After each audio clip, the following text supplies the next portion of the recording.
जय हिंद एवरीवन, मैं प्रांशु मिश्रा स्वागत करता हूं आप सभी का डिजायर टू लर्न के इस ऑनलाइन यूट्यूब प्लेटफॉर्म पर। तो बहुत सारे लोगों का ये डाउट था कि सर अपना एनडीए का तो प्रीवियस ईयर चल रहा है लेकिन ग्रामर के कुछ कॉन्सेप्ट्स लेके आ जाओ। तो अब हम लोग क्या करेंगे, हमने प्लान किया है कि ग्रामर के जो वन शॉट वीडियोज हैं, या तो वन शॉट में या तो रिकॉर्डिंग्स के माध्यम से, जैसा भी फ्लेक्सिबल होगा हम उस माध्यम से आपको ये सभी वीडियोज पहुंचाएंगे और आशा करेंगे कि सभी कॉन्सेप्ट, जितनी भी कॉन्सेप्ट्स हैं, सभी कॉन्सेप्ट्स आपको दिए जाएं। तो आज का जो हमारा टॉपिक है, ये टॉपिक हमारा सब्जेक्ट वर्ब एग्रीमेंट है। और अगर मैं एग्जाम के पर्सपेक्टिव से बात करूं तो एग्जाम में ये बहुत इंपॉर्टेंट टॉपिक है, क्योंकि आपको स्पॉटिंग एरर में इसके क्वेश्चन मिल सकते हैं, क्लोज टेस्ट में इसके क्वेश्चन मिल सकते हैं, फिल इन द ब्लैंक्स में इसके क्वेश्चन मिल सकते हैं। तो everywhere you will find this chapter helpful for you. ठीक है, हर एक जगह पे ये चैप्टर आपकी मदद करेगा। तो चलिए शुरू करते हैं आज का वीडियो।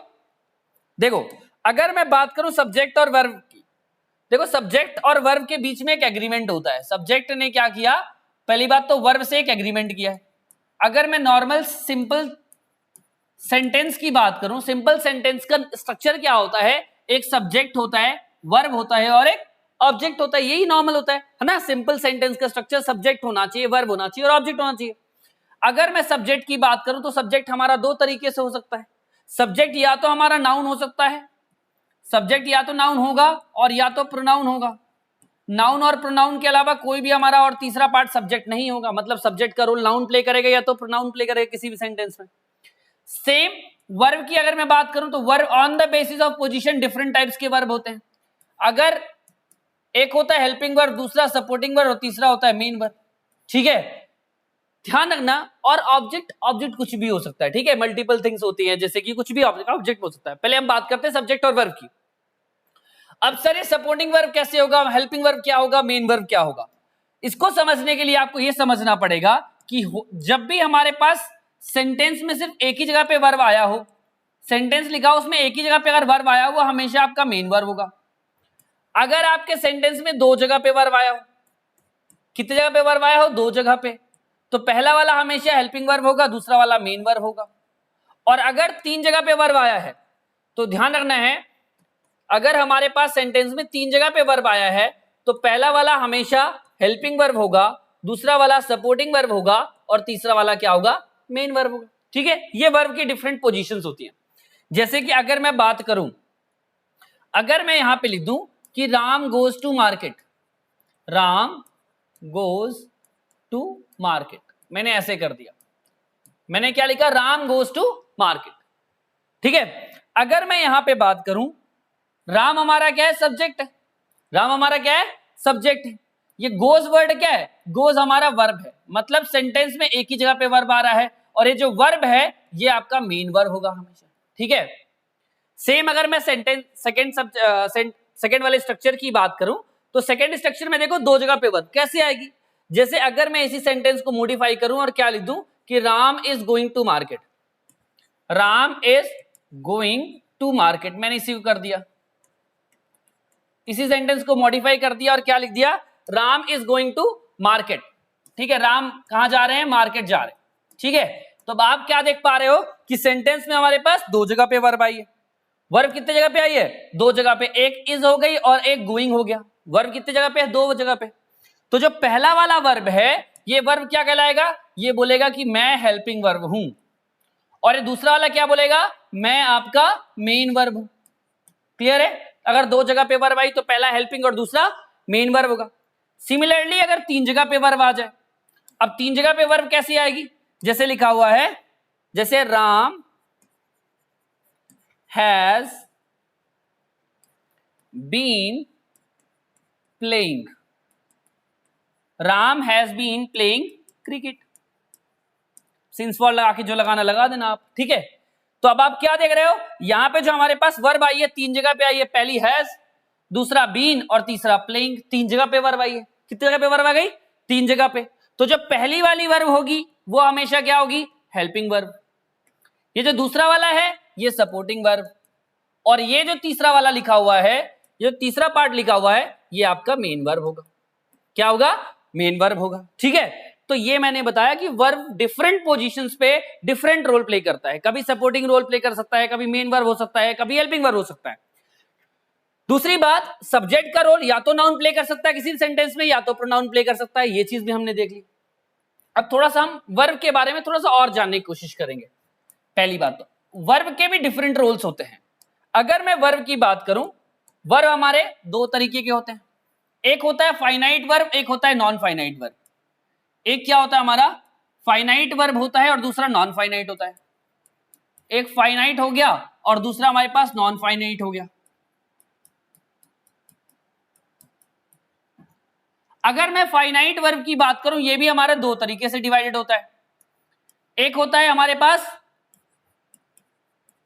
ऑक्सिलरी वर्ब और दूसरा होता है हमारे पास मेन वर्ब। ऑक्सिलरी हो गया हमारे पास, मेन वर्ब हो गया। ऑक्सिलरी दो तरीके का होता है, एक मॉडल ऑक्सिलरी वर्ब होता है और दूसरा हमारे पास होता है प्राइमरी वर्ब। अब प्राइमरी वर्ब्स में हम क्या देखते हैं, हमारे डू के फॉर्म देखते हैं, बी के फॉर्म देखते हैं, ठीक है, प्राइमरी में देख देते हैं। मेन वर्ब भी दो तरीके का होता है, एक होता है हमारे पास लिंकिंग वर्ब, दूसरा हमारे पास होता है एक्शन वर्ब। और एक्शन वर्ब भी हमारे दो तरीके के होते हैं, एक होता है ट्रांजिटिव वर्ब और दूसरा होता है हमारे पास इंट्रांजिटिव वर्ब। ट्रांजिटिव वर्ब और दूसरा क्या होता है इंट्रांजिटिव वर्ब। तो मैं आईटीवी लिख दे रहा हूं, इंट्रांजिटिव वर्ब, ठीक है। तो कुल मिला के इतने तरीके के वर्ब हमारे पास होते हैं। अगर मैं नॉन फाइनाइट की बात करूं तो इसी में आपको जेरेंड मिल जाएगा, इसी में आपको दूसरा मिल जाएगा पार्टिसिपल और यहीं पे आपको मिल जाएगा इन्फिनिटिव्स। तो इस तरीके से वर्ब के बेसिक स्ट्रक्चर बनता है, मतलब बेसिक हम वर्ब के बारे में इतने तरीकों से पढ़ सकते हैं, क्लियर है। लेकिन जो आज का हमारा टॉपिक है वो है सब्जेक्ट वर्ब एग्रीमेंट, ठीक है। तो हम क्या जानते हैं कि बहुत सालों पहले सब्जेक्ट का वर्ब से एग्रीमेंट हुआ और ये एग्रीमेंट क्या कहता है, ये एग्रीमेंट कहता है कि वर्ब कहता है कि मैं उसी हिसाब से आऊंगा जो सब्जेक्ट लिखा होगा। इसका मतलब कहता है कि अगर सब्जेक्ट सिंगुलर होगा तो मैं सिंगुलर आऊंगा और अगर सब्जेक्ट प्लूरल होगा तो मैं प्लूरल आऊंगा। लेकिन बहुत सारे लोगों का एक डाउट रहता है कि सर सब्जेक्ट सिंगुलर है या प्लूरल है, हम किसी नाउन को देख के कैसे पहचाने। प्राइमरी आइडेंटिफिकेशन बता रहा हूं, हमेशा वैलिडिफाई होगा सब जरूरी नहीं है, लेकिन प्राइमरी आइडेंटिफिकेशन कैसे होगा। प्राइमरी आइडेंटिफिकेशन देखो, पूरे इंग्लिश में जनरली हम एस और ईएस का इस्तेमाल, एस या ईएस का इस्तेमाल हम दो जगह पे करते हैं। एक हो सकता है नाउन पे इसका इस्तेमाल किया जाए और दूसरा हो सकता है इसका इस्तेमाल आप कहां पे कर दो, वर्ब पे कर दो, ठीक है। अगर मैंने नाउन के साथ एस और ईएस लगा दिया, नाउन या प्रोनाउन के साथ मैंने एस और ईएस लगा दिया तो ये क्या बन जाता है, ये प्लूरल बन जाता है। नाउन में एस और ईएस लगा के हम इसको क्या बना देते हैं, ये हमारा प्लूरल बन जाता है। वही जो वर्ब है ना, अगर मैंने वर्ब पे एस और ईएस लगा दिया तो वर्ब हमारा क्या बन जाता है, सिंगुलर बन जाता है। क्लियर है, ये प्राइमरी आइडेंटिफिकेशन, ठीक है। जैसे कि अगर मैंने एग्जांपल क्या लिखा था, Ram goes to market, Ram goes to market, ये एग्जांपल लिखा था मैंने शुरुआत में। मैंने क्या लिखा था, राम गोज टू मार्केट, बड़ा नॉर्मल सा एग्जांपल, इजी सा एग्जांपल लिखा हुआ था। इसमें आप क्या देख रहे हो, इसमें हम देख रहे हैं कि राम जो वर्ड है, राम अपने आप में सिंगुलर है। राम क्या है, अपने आप में सिंगुलर है और इसलिए इसके साथ कौन सा वर्ब आया है, सिंगुलर वर्ब आया है। और ये वर्ड मैंने क्या बोला कि अगर मैं वर्ब में एस और ईएस लगा दूं, वर्ब में एस और ईएस लगा दूं तो वर्ब हमारा कैसा हो जाता है, वर्ब हमारा सिंगुलर हो जाता है। वर्ब कैसा हो जाता है, हमारा सिंगुलर हो जाता है। क्लियर है, तो singular subject is always followed by singular verb, ठीक है। जो सब्जेक्ट अगर हमारा सिंगुलर है वो हमेशा हमारा सिंगुलर वर्ब के द्वारा फॉलो होगा। क्लियर, अच्छा जब यहां आ गए तो एक चीज और बता ही देता हूं मैं कि जब भी आप प्रॉपर नाउन की बात करोगे, किसकी बात करोगे, प्रॉपर नाउन की, तो प्रॉपर नाउन जनरली सिंगुलर ही होते हैं। प्रॉपर नाउन क्या होते हैं, हमेशा सिंगुलर ही होते हैं। और अगर प्रॉपर नाउन सिंगुलर है तो उसके साथ सिंगुलर वर्ब आएगा, ठीक है। वहीं अगर मैं बात करूं कॉमन नाउन की, तो कॉमन नाउन को आप किसी भी तरीके से लिख सकते हो, सिंगुलर फॉर्म में, प्लूरल फॉर्म में, दोनों फॉर्म में लिख सकते हो, ठीक है। और उस केस में जैसे कि अगर मैं एग्जांपल दिखाऊं, पहला एग्जांपल लिख रहा हूं कि cat is playing in the street,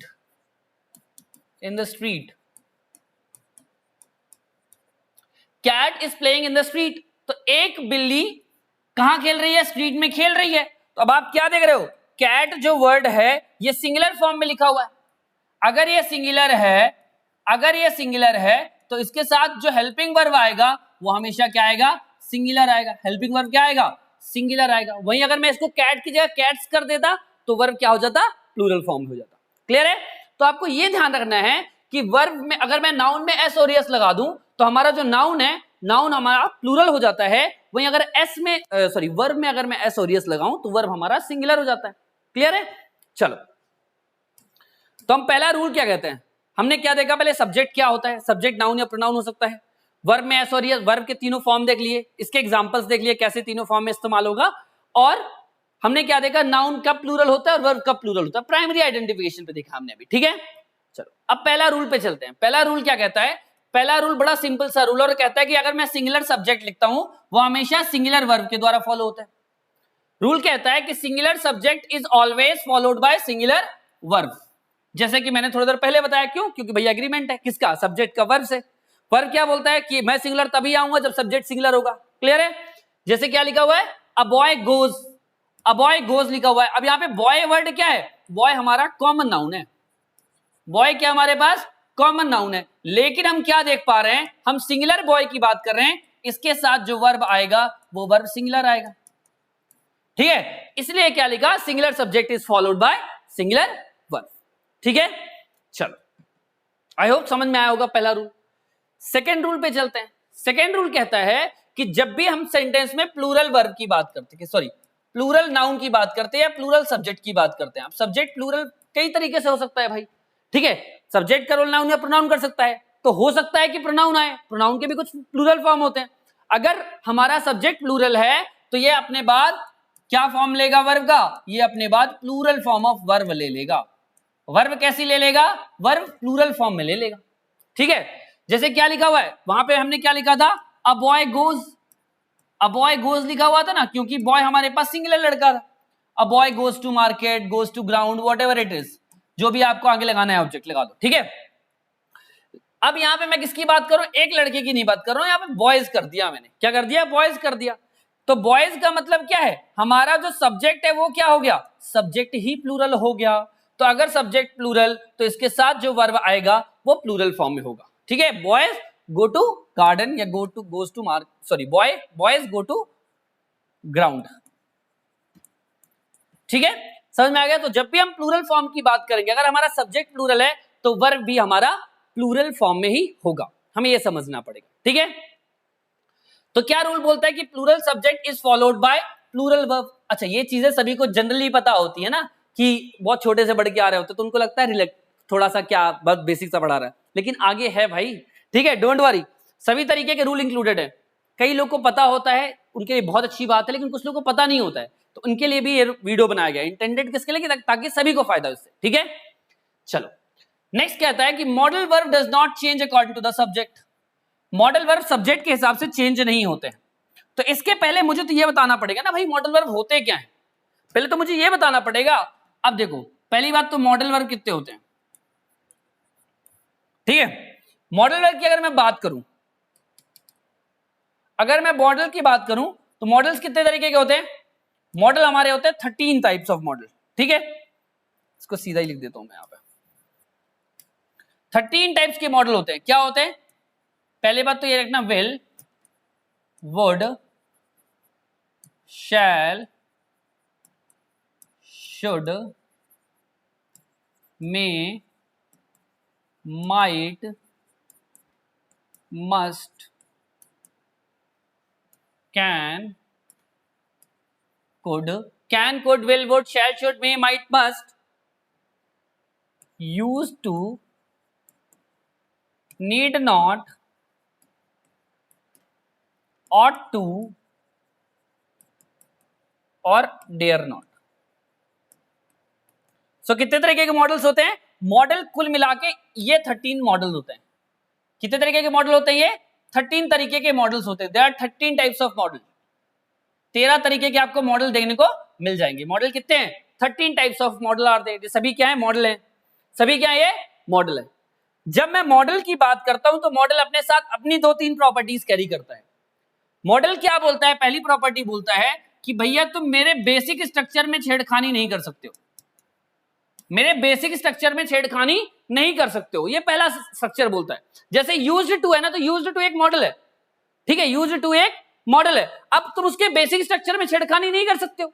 ठीक है, वहीं इसका दूसरा रूल कहता है कि भैया मॉडल अगर मैं आया हूं ना सेंटेंस में, अगर मैं सेंटेंस में आया हूं तो मेरे बाद मैं वर्ब का फर्स्ट फॉर्म लूंगा या वर्ब अपने बेस फॉर्म में लूंगा। ये भी मेरी गारंटी है कि अगर मॉडल आया है तो उसके बाद वर्ब का फर्स्ट फॉर्म आएगा। 100% क्लियर है, आना ही पड़ेगा उसको वर्ब को फर्स्ट फॉर्म को। क्लियर है? तो मैं क्या बोला, दो चीजें मॉडल बोलता है। पहली बात तो बेसिक स्ट्रक्चर में छेड़खानी पॉसिबल नहीं है, यूज्ड टू एक मॉडल है, लेकिन यूजेज अगर वर्ड आ जाए, इसी को अगर मैं यूजेज वर्ड कर दूं तो ये जो वर्ड यूजेज है ये मॉडल नहीं है। ये हो सकता है हेल्पिंग वर्ब हो जाए, ये हेल्पिंग वर्ब हो सकता है, मेन वर्ब हो सकता है, कुछ भी हो सकता है, लेकिन यूजेज वर्ड नहीं है मॉडल भाई। ठीक है, used two is a model, ought to is a model, need not is a model, dare not is a model। Clear है? तो मॉडल की बेसिक प्रॉपर्टी ये है कि मेरे बेसिक स्ट्रक्चर में तुम छेड़खानी मत करना। दूसरी कि अगर मैं सेंटेंस में आया हूं तो अपने पीछे वर्ब का फर्स्ट फॉर्म लूंगा, ये 100% क्लियर है। और तीसरा, मॉडल बोलता है कि मेरे को जनरली आप एज अ हेल्पिंग वर्ब किसी भी सेंटेंस में इस्तेमाल करोगे। मॉडल क्या बोलता है? मेरे को किसी भी सेंटेंस में जनरली आप एज अ हेल्पिंग वर्ब इस्तेमाल करोगे। ठीक है, तो ये तीनों चीजें मॉडल बोलता है। अब इसके साथ रूल क्या बोलता है सब्जेक्ट वर्ब एग्रीमेंट का? बोलता है कि modal verb does not change according to the subject. इसका मतलब क्या कहना चाहता है कि no matter what the subject is, subject might be singular, हो सकता है सब्जेक्ट सिंगुलर हो या प्लूरल हो, इसका कोई भी इफेक्ट मॉडल पे नहीं पड़ता है। मॉडल वर्ब का कोई भी चेंज सब्जेक्ट के हिसाब से नहीं होता है, वो एज इट इज लिखा जाता है। ठीक है, जैसे क्या लिखा हुआ है, अगर मैं बोलूं जनरली यहां पे लिखा हुआ example, he can do this, मैंने ये लिख दिया ही कैन डू दिस। यहां पे ही वर्ड क्या है? ये सब्जेक्ट है, और ये जो सब्जेक्ट है यहां पे ये सिंगुलर है। सब्जेक्ट क्या है यहां पे? सिंगुलर है, तो इसके साथ भी कैन ही मॉडल आएगा। और अगर मैं इसकी जगह पे दे लिख दूं और सेंटेंस सेम कर दूं, दे कैन डू दिस, तो दे तो प्लूरल फॉर्म में है ना, प्रोनाउन तो प्लूरल फॉर्म में है, सब्जेक्ट तो प्लूरल फॉर्म में है, लेकिन इसके होते हुए भी आपके मॉडल वर्ब में कोई भी चेंज पॉसिबल नहीं है, कैन को एज इट इज लिखा जाएगा। क्लियर है? तो थर्ड रूल कहता है modal verb does not change according to the subject. और अगर मैं बात करूं इसके पीछे एक सभी रूल फॉलो कर रहा है कि नहीं कर रहा है, तो बोलोगे कर रहा है सर। कैसे? पहली बात तो कैन लगा है, ये मॉडल है, इसके जस्ट बाद ये वर्ब का फर्स्ट फॉर्म लगा हुआ है, डू अपने आप का फर्स्ट फॉर्म होता है ना, तो ध्यान रखना। और दूसरी बात, ये हेल्पिंग वर्ब का यहां पे काम कर रहा है, तो मॉडल क्या होते हैं? जनरली हेल्पिंग वर्ब का काम करते हैं। क्लियर है? चल नेक्स्ट रूल पे चलते हैं भाई। हाँ, ये बहुत बढ़िया रूल है। ऐसे 3 रूल आएंगे, सेम रूल है ना। पहला रूल कहता है कि अगर मैं 2 सिंगुलर सब्जेक्ट को, बोलता है अगर यहां पे एक सिंगुलर सब्जेक्ट है, एक ये सिंगुलर सब्जेक्ट है, और अगर ये दूसरा भी सिंगुलर सब्जेक्ट है, सब्जेक्ट कैसा है यहां पे? सिंगुलर है। अगर मैं 2 सिंगुलर सब्जेक्ट को किससे ज्वाइन करूं? एंड से ज्वाइन करूं। किससे ज्वाइन करूं? एंड से। एंड जनरली कंजंक्शन है। ठीक है, अगर मैं 2 सिंगुलर सब्जेक्ट को एंड से ज्वाइन करूं तो आगे आने वाला जो वर्ब होगा, ये जो वर्ब होगा, ये वर्ब हमेशा प्लूरल फॉर्म में लिखा जाएगा। ये वर्ब कैसे लिखा जाएगा? ये वर्ब, रुक जाना भाई, ये वर्ब हमेशा प्लूरल फॉर्म में लिखा जाएगा, ये रूल कहता है। और इसके पीछे की कहानी है, कहानी ये है कि एंड वर्ड एक सब्जेक्ट को दूसरे सब्जेक्ट से जोड़ने का काम करता है। ठीक है, एंड का काम करता है, क्यूमुलेटिव कंजंक्शन की तरह काम करता है, जोड़ने का काम करता है। ठीक है, तो एंड 1 + 1 मिला के 2 कर देगा, और इसलिए क्या होता है यहां पे प्लूरल फॉर्म ऑफ वर्ब आएगा। ये पहला रूल कहता है। इस रूल को हम जैसे क्या लिखा हुआ है कि Ram and Shyam are brothers, Ram and Shyam are brothers, are brothers. मैंने क्या लिख दिया कि Ram and Shyam are brothers. इसका मतलब क्या है? एक सिंगुलर सब्जेक्ट ये, दूसरा सिंगुलर सब्जेक्ट ये, दोनों को हमने एंड से ज्वाइन किया है, तो वर्ब जो होगी वो हमेशा प्लूरल फॉर्म में होगी। आपको ये ध्यान रखना है। ठीक है, यही रूल कहता है कि if 2 singular subjects are joined with and से अगर मैंने ज्वाइन किया, एंड का काम क्या है? दोनों को जोड़ना। ठीक है, दैट्स इट। तो एक सिंगुलर सब्जेक्ट और एक सिंगुलर सब्जेक्ट मिलके 2 हो गए ना, ऑब्वियस सी बात है, प्लूरल फॉर्म में हो गए। अगर 2 सिंगुलर सब्जेक्ट को मैंने एंड से ज्वाइन किया है, तो जो वर्ब होगा ये वर्ब हमेशा प्लूरल फॉर्म में होगा, कोई दिक्कत नहीं होनी चाहिए। ठीक है, लेकिन अब इसका ही एक कॉम्प्लीमेंट्री रूल है, इसके 3 रूल बनते हैं। इसका एक सेकंड स्ट्रक्चर देखो। एक स्ट्रक्चर हो सकता है कि पहला रूल बोलेगा कि अगर मैंने 2 सिंगुलर सब्जेक्ट्स, अब मैंने दोनों सिंगुलर सब्जेक्ट को एंड से ज्वाइन किया हुआ है, 2 सिंगुलर सब्जेक्ट को मैंने किससे ज्वाइन किया हुआ है? एंड से ज्वाइन किया हुआ है, और मैंने आर्टिकल लगा दिया है। क्या लगा दिया मैंने? आर्टिकल लगा दिया है पहले के आगे। पहले सब्जेक्ट के आगे मैं क्या लगा दे रहा हूं, आर्टिकल लगा दे रहा हूं, तो हम जनरली ये कंसीडर करते हैं कि हम एक ही आदमी, एक ही पर्सनालिटी की बात कर रहे हैं, और इस पर्टिकुलर केस में आगे आने वाला जो वर्ब होगा, ये वर्ब हमेशा सिंगुलर होगा। ये वर्ब हमेशा क्या होगा, सिंगुलर होगा। क्लियर है? जैसे कि कई बार बोलते हैं ना कि एक ही आदमी दो काम कर रहा होता, तो हम बोलते हैं ना the principal and teacher of this school, the principal and teacher of this school, of this school, the principal and teacher of this school. तो अब आप क्या समझ रहे हो, इज कमिंग होगा भाई, इज कमिंग होगा भाई। क्यों भाई? क्योंकि हम जानते हैं कई बार एक ही आदमी की बात हो रही है, एक सिंगुलर सब्जेक्ट, दो सिंगुलर सब्जेक्ट थे, दोनों को हमने एंड से ज्वाइन किया और आर्टिकल का इस्तेमाल पहले के आगे हमने कर दिया। क्या कंसीडर करेंगे, कई स्कूलों में होते हैं ना, प्रिंसिपल साहब भी टीचर भी होते हैं, ठीक है, तो हम क्या मानते हैं कि ये दोनों एक ही पर्सन है, और इसके लिए जो वर्ब आया है ये वर्ब सिंगुलर होगा, सिंगुलर होगा। ठीक है? अच्छा, ये कभी मत सोचना कि इस स्कूल के लिए आया है, ये जो सिंगुलर वर्ब है ये उसके लिए नहीं आया है। आप ध्यान रखना, ये प्रीपोजिशन है और ये प्रीपोजिशन का ऑब्जेक्ट है। इसका मतलब क्या है, देखो ऑब्जेक्ट दो तरीके के होते हैं, एक सेंटेंस का ऑब्जेक्ट होता है, एक प्रीपोजिशन का होता है। जब प्रीपोजिशन उसके बाद में आने वाला ऑब्जेक्ट है ना, वो सेंटेंस के बारे में एडिटिव इंफॉर्मेशन दे देता है। ठीक है? तो ध्यान रखना कि जो वर्ब आएगा ये वर्ब किसके लिए आएगा, सब्जेक्ट के लिए आएगा, और सब्जेक्ट क्या है, हमारा सब्जेक्ट ये। क्लियर है? तो दूसरा स्ट्रक्चर बोलता है कि अगर दो सिंगुलर सब्जेक्ट को एंड से ज्वाइन किया, आर्टिकल पहले के आगे लगा दिया, तो वर्ब जो होगी वो वर्ब हमेशा सिंगुलर फॉर्म में लिखी जाएगी। चलो बढ़िया। दूसरा स्ट्रक्चर यही लिखा हुआ है, if two singular subjects are joined with and any article comes before the first, और अगर कोई आर्टिकल पहले के आगे आ जाए तो both will be considered as single personality, दोनों को हम सिंगल पर्सनालिटी कंसीडर करेंगे, और इसके लिए जो वर्ब आएगी वो वर्ब सिंगुलर होगी। जैसे क्या लिखा है, the principal and teacher is teaching, the principal and teacher is teaching, पढ़ा रहे होंगे प्रिंसिपल साहब, तो इसलिए उसको मेंशन किया हुआ है। क्लियर है? हो सकता है कि आप इसी का एक और कॉम्प्लीमेंट्री रूल, वो कहता है कि अगर मैंने दो सिंगुलर सब्जेक्ट लिए, क्या बोला, दो सिंगुलर सब्जेक्ट लिए, दोनों को मैंने एंड से ज्वाइन किया, ज्वाइन किससे किया, एंड से ज्वाइन किया, और दोनों के आगे मैंने सेपरेट आर्टिकल्स लगा दिए, दोनों के आगे मैंने क्या लगा दिए, सेपरेट आर्टिकल्स लगा दिए, तो इस केस में फिर हम ये मानेंगे कि हम फिर से दो डिफरेंट पर्सनालिटीज की बात कर रहे हैं। फिर से हम क्या मानेंगे कि फिर से ये भैया दोनों डिफरेंट पर्सनालिटी हैं। कैसी पर्सनालिटी है, डिफरेंट पर्सनालिटी है यहाँ पे, और इसके लिए जो वर्ब आ रही है ये वर्ब क्या आएगी, ये प्लूरल फॉर्म में आगे आने वाली वर्ब आएगी। यहाँ जो वर्ब आएगा ये वर्ब फिर प्लूरल फॉर्म में हो जाएगा। क्यों? क्योंकि भैया हम फिर दो डिफरेंट पर्सनालिटी की बात कर रहे हैं, आगे वर्ब जो होगा वो प्लूरल फॉर्म में होगा। जैसे अगर मैं इसी को ये लिख देता, the principal and the teacher, अगर मैं इसी सेंटेंस को ये लिख देता, the principal and the teacher कर देता, तो ये जो वर्ब है ना ये फिर सिंगुलर नहीं रह जाती, यहाँ पे हमें इज की जगह पे आर करना हो जाता। ठीक है? The principal and the teacher are teaching. तो हमने तीन रूल पढ़े जो कि एंड से रिलेटेड कहीं ना कहीं थे। पहले रूल में हमने क्या देखा, पहले रूल में हमने देखा कि अगर हमारे पास दो सब्जेक्ट हैं, एकदम मन में बैठा लेना भैया, है ना, पेपर में आते हैं, कई बार क्वेश्चन आता है इससे, इसलिए मैं बता रहा हूं, जोर दे के इसलिए बता रहा हूं कि दो सिंगुलर सब्जेक्ट थे, दोनों को हमने एंड से ज्वाइन किया हुआ था, तो यहां पे जो वर्ब आ रही थी ना, ये जो वर्ब आ रही थी, the verb will be according to the first subject. ये जो वर्ब, सॉरी, यहाँ पे अगर मैं दो सिंगुलर सब्जेक्ट को ज्वाइन किया था एंड से, तो जो वर्ब हो रही थी ना, ये वर्ब प्लूरल फॉर्म में लिखी जा रही थी। किस फॉर्म में वर्ब थी, ये वर्ब प्लूरल थी। ठीक है? सेकंड इसी का स्ट्रक्चर कहता था कि अगर मैं दो सिंगुलर सब्जेक्ट को ज्वाइन करूं, किससे, सेम वही एंड से ज्वाइन किया मैंने, दो सिंगुलर सब्जेक्ट को मैंने एंड से ज्वाइन किया और आर्टिकल लगा दिया मैंने पहले के आगे, आर्टिकल लगा दिया मैंने पहले के आगे, तो हम क्या मानेंगे कि हम सेम पर्सनालिटी की बात कर रहे हैं, और जो वर्ब होगा ये वर्ब हमेशा सिंगुलर फॉर्म में लिखा जाएगा।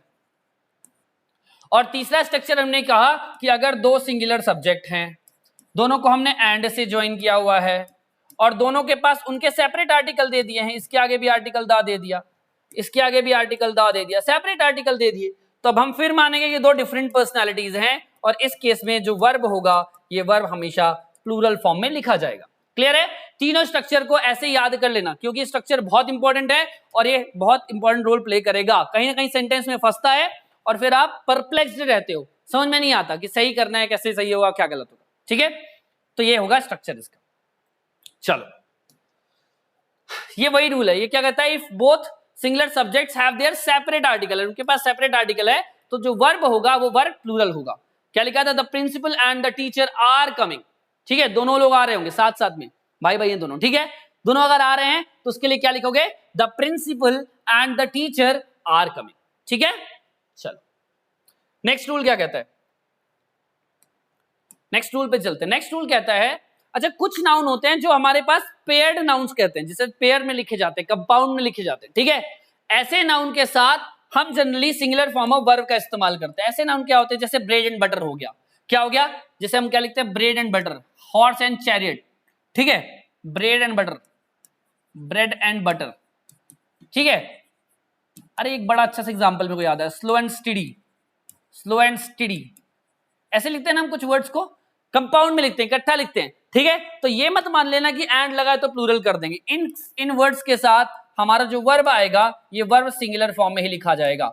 अपन एक बहुत बढ़िया सेंटेंस चलता है, slow and steady wins the race, slow and steady wins the race, चलता है ना, विंस द रेस। तो अब क्वेश्चन उठता है, भैया विंस वर्ड क्यों आया, ये विन वर्ड जो है ना, विन अपने आप में वर्ब है, वर्ब सिंगुलर फॉर्म में आई है, वर्ब यहाँ पे क्या है, सिंगुलर फॉर्म में है, इसलिए यहाँ पे विंस लगाया हुआ है, विन द रेस नहीं है, ठीक है। जैसे क्या बोलता है, slow and steady wins the race, bread and butter होता है, हॉर्स एंड कैरियर होता है, ठीक है। आपको ये समझना है कि कोई कुछ वर्ड्स होते हैं कंपाउंड इकट्ठा करके लिखे जाते हैं और उसके साथ जो वर्ब आती है वो सिंगुलर फॉर्म में आती है, ये हमें समझना है, ठीक है। चलो नेक्स्ट रूल कहता है, अभी ये रूल बहुत इंपॉर्टेंट है, इस रूल में हमको दो चीजें समझनी पड़ेंगी। पहले तो ईच एवरी आइदर नाइदर होता क्या है, पहले तो हमें ये समझना पड़ेगा कि ये जो ईच लिखा हुआ है, ये जो एवरी लिखा हुआ है, ये जो आइदर वर्ड लिखा हुआ है, ये जो नाइदर लिखा है, ये जो नन लिखा हुआ है, जनरली ये सभी वर्ड्स होते क्या हैं, ये सभी वर्ड क्या होते हैं, तो ध्यान रखना ये सभी डिस्ट्रीब्यूटिव के वर्ड्स होते हैं, डिस्ट्रीब्यूटिव होते हैं। अब क्वेश्चन उठता है, डिस्ट्रीब्यूटिव तो हो गए भैया, डिस्ट्रीब्यूटिव तो हो गए, अब बताओ मुझे, डिस्ट्रीब्यूटिव तो हम हो गए, लेकिन ये बताओ कि मैं नाउन हूं कि प्रोनाउन हूं कि एडजेक्टिव हूं कि एडवर्ब। डिस्ट्रीब्यूटिव दो चीजें होती हैं ना, डिस्ट्रीब्यूटिव आपका एडजेक्टिव भी हो सकता है, डिस्ट्रीब्यूटिव आपके प्रोनाउन होते हैं। अब क्या भी ये डिस्ट्रीब्यूटिव एडजेक्टिव होगा और कब ये डिस्ट्रीब्यूटिव प्रोनाउन होगा, ये क्वेश्चन उठता है। तो क्वेश्चन क्या उठा है कि डिस्ट्रीब्यूटिव एडजेक्टिव कब होगा और प्रोनाउन कब होगा। आपको एक चीज समझना है, इसको प्रोनाउन होने के लिए, ये ईच वाले पूरे ग्रुप को प्रोनाउन होने के लिए इसके जस्ट बाद क्या होगा, इसके जस्ट बाद या तो कोई प्रीपोजिशन लिखा होगा या तो कोई वर्ब लिखा होगा। तो उस पर्टिकुलर केस में ये क्या काम करेगा, यहां पे प्रोनाउन का काम करेगा। कैसे करेगा, क्यों करेगा, अरे करने के पीछे का कारण एक है भाई, करने के पीछे का कारण एक है, करने के पीछे का कारण ये है कि ये प्लेस हमारे सब्जेक्ट की है और सब्जेक्ट का रोल या तो नाउन प्ले कर सकता है या तो प्रोनाउन प्ले कर सकता है। नाउन ये है नहीं, इसलिए क्या है, प्रोनाउन है। तो ध्यान रखना है कि जब से सब्जेक्ट की जगह पे आएगा तो ये डिस्ट्रीब्यूटिव प्रोनाउन कहलाएगा। वहीं अगर मैं इसके बाद में, अगर मैं इसके बाद में क्या लगा दूं, अगर मैं इसी ईच वर्ड के बाद में कोई भी नाउन लगा दूं, अगर मैं इसी ईच वर्ड के बाद में कोई भी नाउन लगा दूं, तो इस पर्टिकुलर केस में ये जो हमारा वर्ड है ना, ये ईच जो वर्ड है वो एडजेक्टिव का रोल प्ले करेगा। क्या रोल प्ले करेगा, एडजेक्टिव का रोल प्ले करेगा, ठीक है, एडजेक्टिव का रोल प्ले करेगा। नेक्स्ट ध्यान रखना है, एक वर्ड हमारा होता है एवरी, ये जो एवरी वर्ड है ना, ये कभी भी प्रोनाउन नहीं हो सकता है, एवरी वर्ड कभी भी प्रोनाउन नहीं हो सकता, डिस्ट्रीब्यूटिव प्रोनाउन नहीं हो सकता एवरी वर्ड, ठीक है। इसलिए एवरी हमेशा एडजेक्टिव की तरह ही लिखा जाता है, आपको ये भी ध्यान रखना है, एवरी हमेशा क्या होगा, डिस्ट्रीब्यूटिव एडजेक्टिव होगा। क्लियर है। जैसे अब देखो, ये जो वर्ड ईच तो हो गया, अच्छा एग्जांपल पहले रूल ही लिखा तो रूल में ही समझा दूंगा, कोई दिक्कत नहीं है ना। अभी आपको ये समझ में आया कि कब ये प्रोनाउन होगा कब ये एडजेक्टिव होगा। जैसे अगर यहां पे लिख दिया each of the 4 boys, each of the 4 boys, एक एग्जांपल ये लिख दिया ईच ऑफ द 4 बॉयज। अब ये क्या समझ रहे हो, रुक जाओ पहले मैं देख लूं।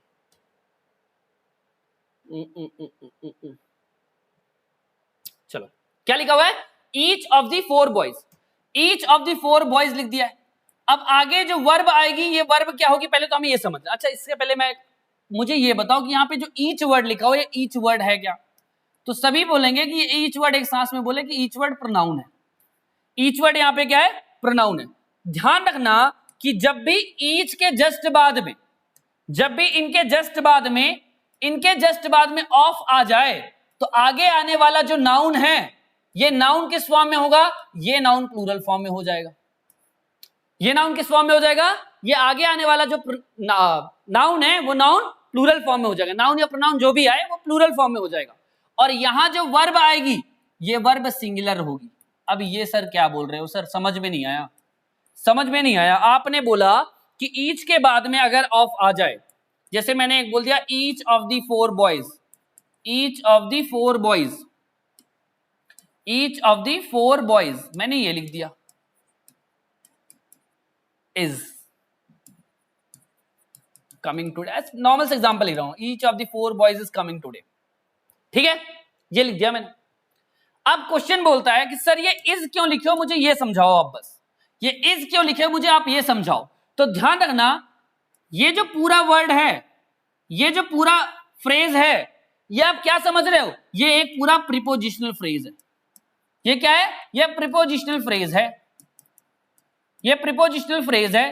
तो प्रीपोजिशनल फ्रेज का काम क्या सेंटेंस के बेसिक स्ट्रक्चर में छेड़खानी करना होता है, नहीं होता है। वो सेंटेंस के बारे में एडिटिव इंफॉर्मेशन दे रहा होता है, सेंटेंस के बारे में कुछ बता रहा होता है, क्लियर है। तो आपका जो बेसिक सब्जेक्ट है वो सब्जेक्ट ईच ही है। सब्जेक्ट क्या है, सब्जेक्ट हमारा ईच है। तो अगर सब्जेक्ट ईच है और ईच वर्ड अपने आप में सिंगुलर होता है, जितने भी डिस्ट्रीब्यूटिव होते हैं ये सभी वर्ड सिंगुलर होते हैं, जितने भी डिस्ट्रीब्यूटिव प्रोनाउन के वर्ड होते हैं सभी सिंगुलर होते हैं। अगर ये सब्जेक्ट सिंगुलर है तो वर्ब तो सिंगुलर लेगा ही ना, वर्ब तो सिंगुलर लेगा ही ना। इसलिए आपको क्या समझना है कि अगर इन वर्ड्स के जस्ट बाद में ऑफ लग जाए तो यहां तो भले ही प्रोनाउन, यहां पे आने वाला नाउन या प्रोनाउन प्लूरल हो जाए, लेकिन जो वर्ब होगी वो वर्ब सिंगुलर ही रहेगी, क्योंकि वर्ब हमारे सब्जेक्ट के लिए आई हुई है। वर्ब किसके लिए आई है, सब्जेक्ट के लिए आई है, इसलिए वर्ब सिंगुलर रहेगी, ठीक है। जैसे एग्जांपल देता हूं, ये लिख देगा either of the two girls, either of the two girls, either of the two girls, यहां पे was, were, called for decoration.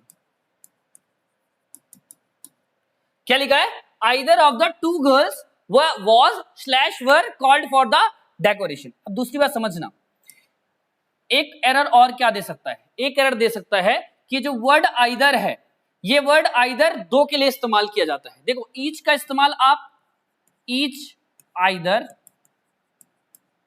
Neither और नन, ये चारों।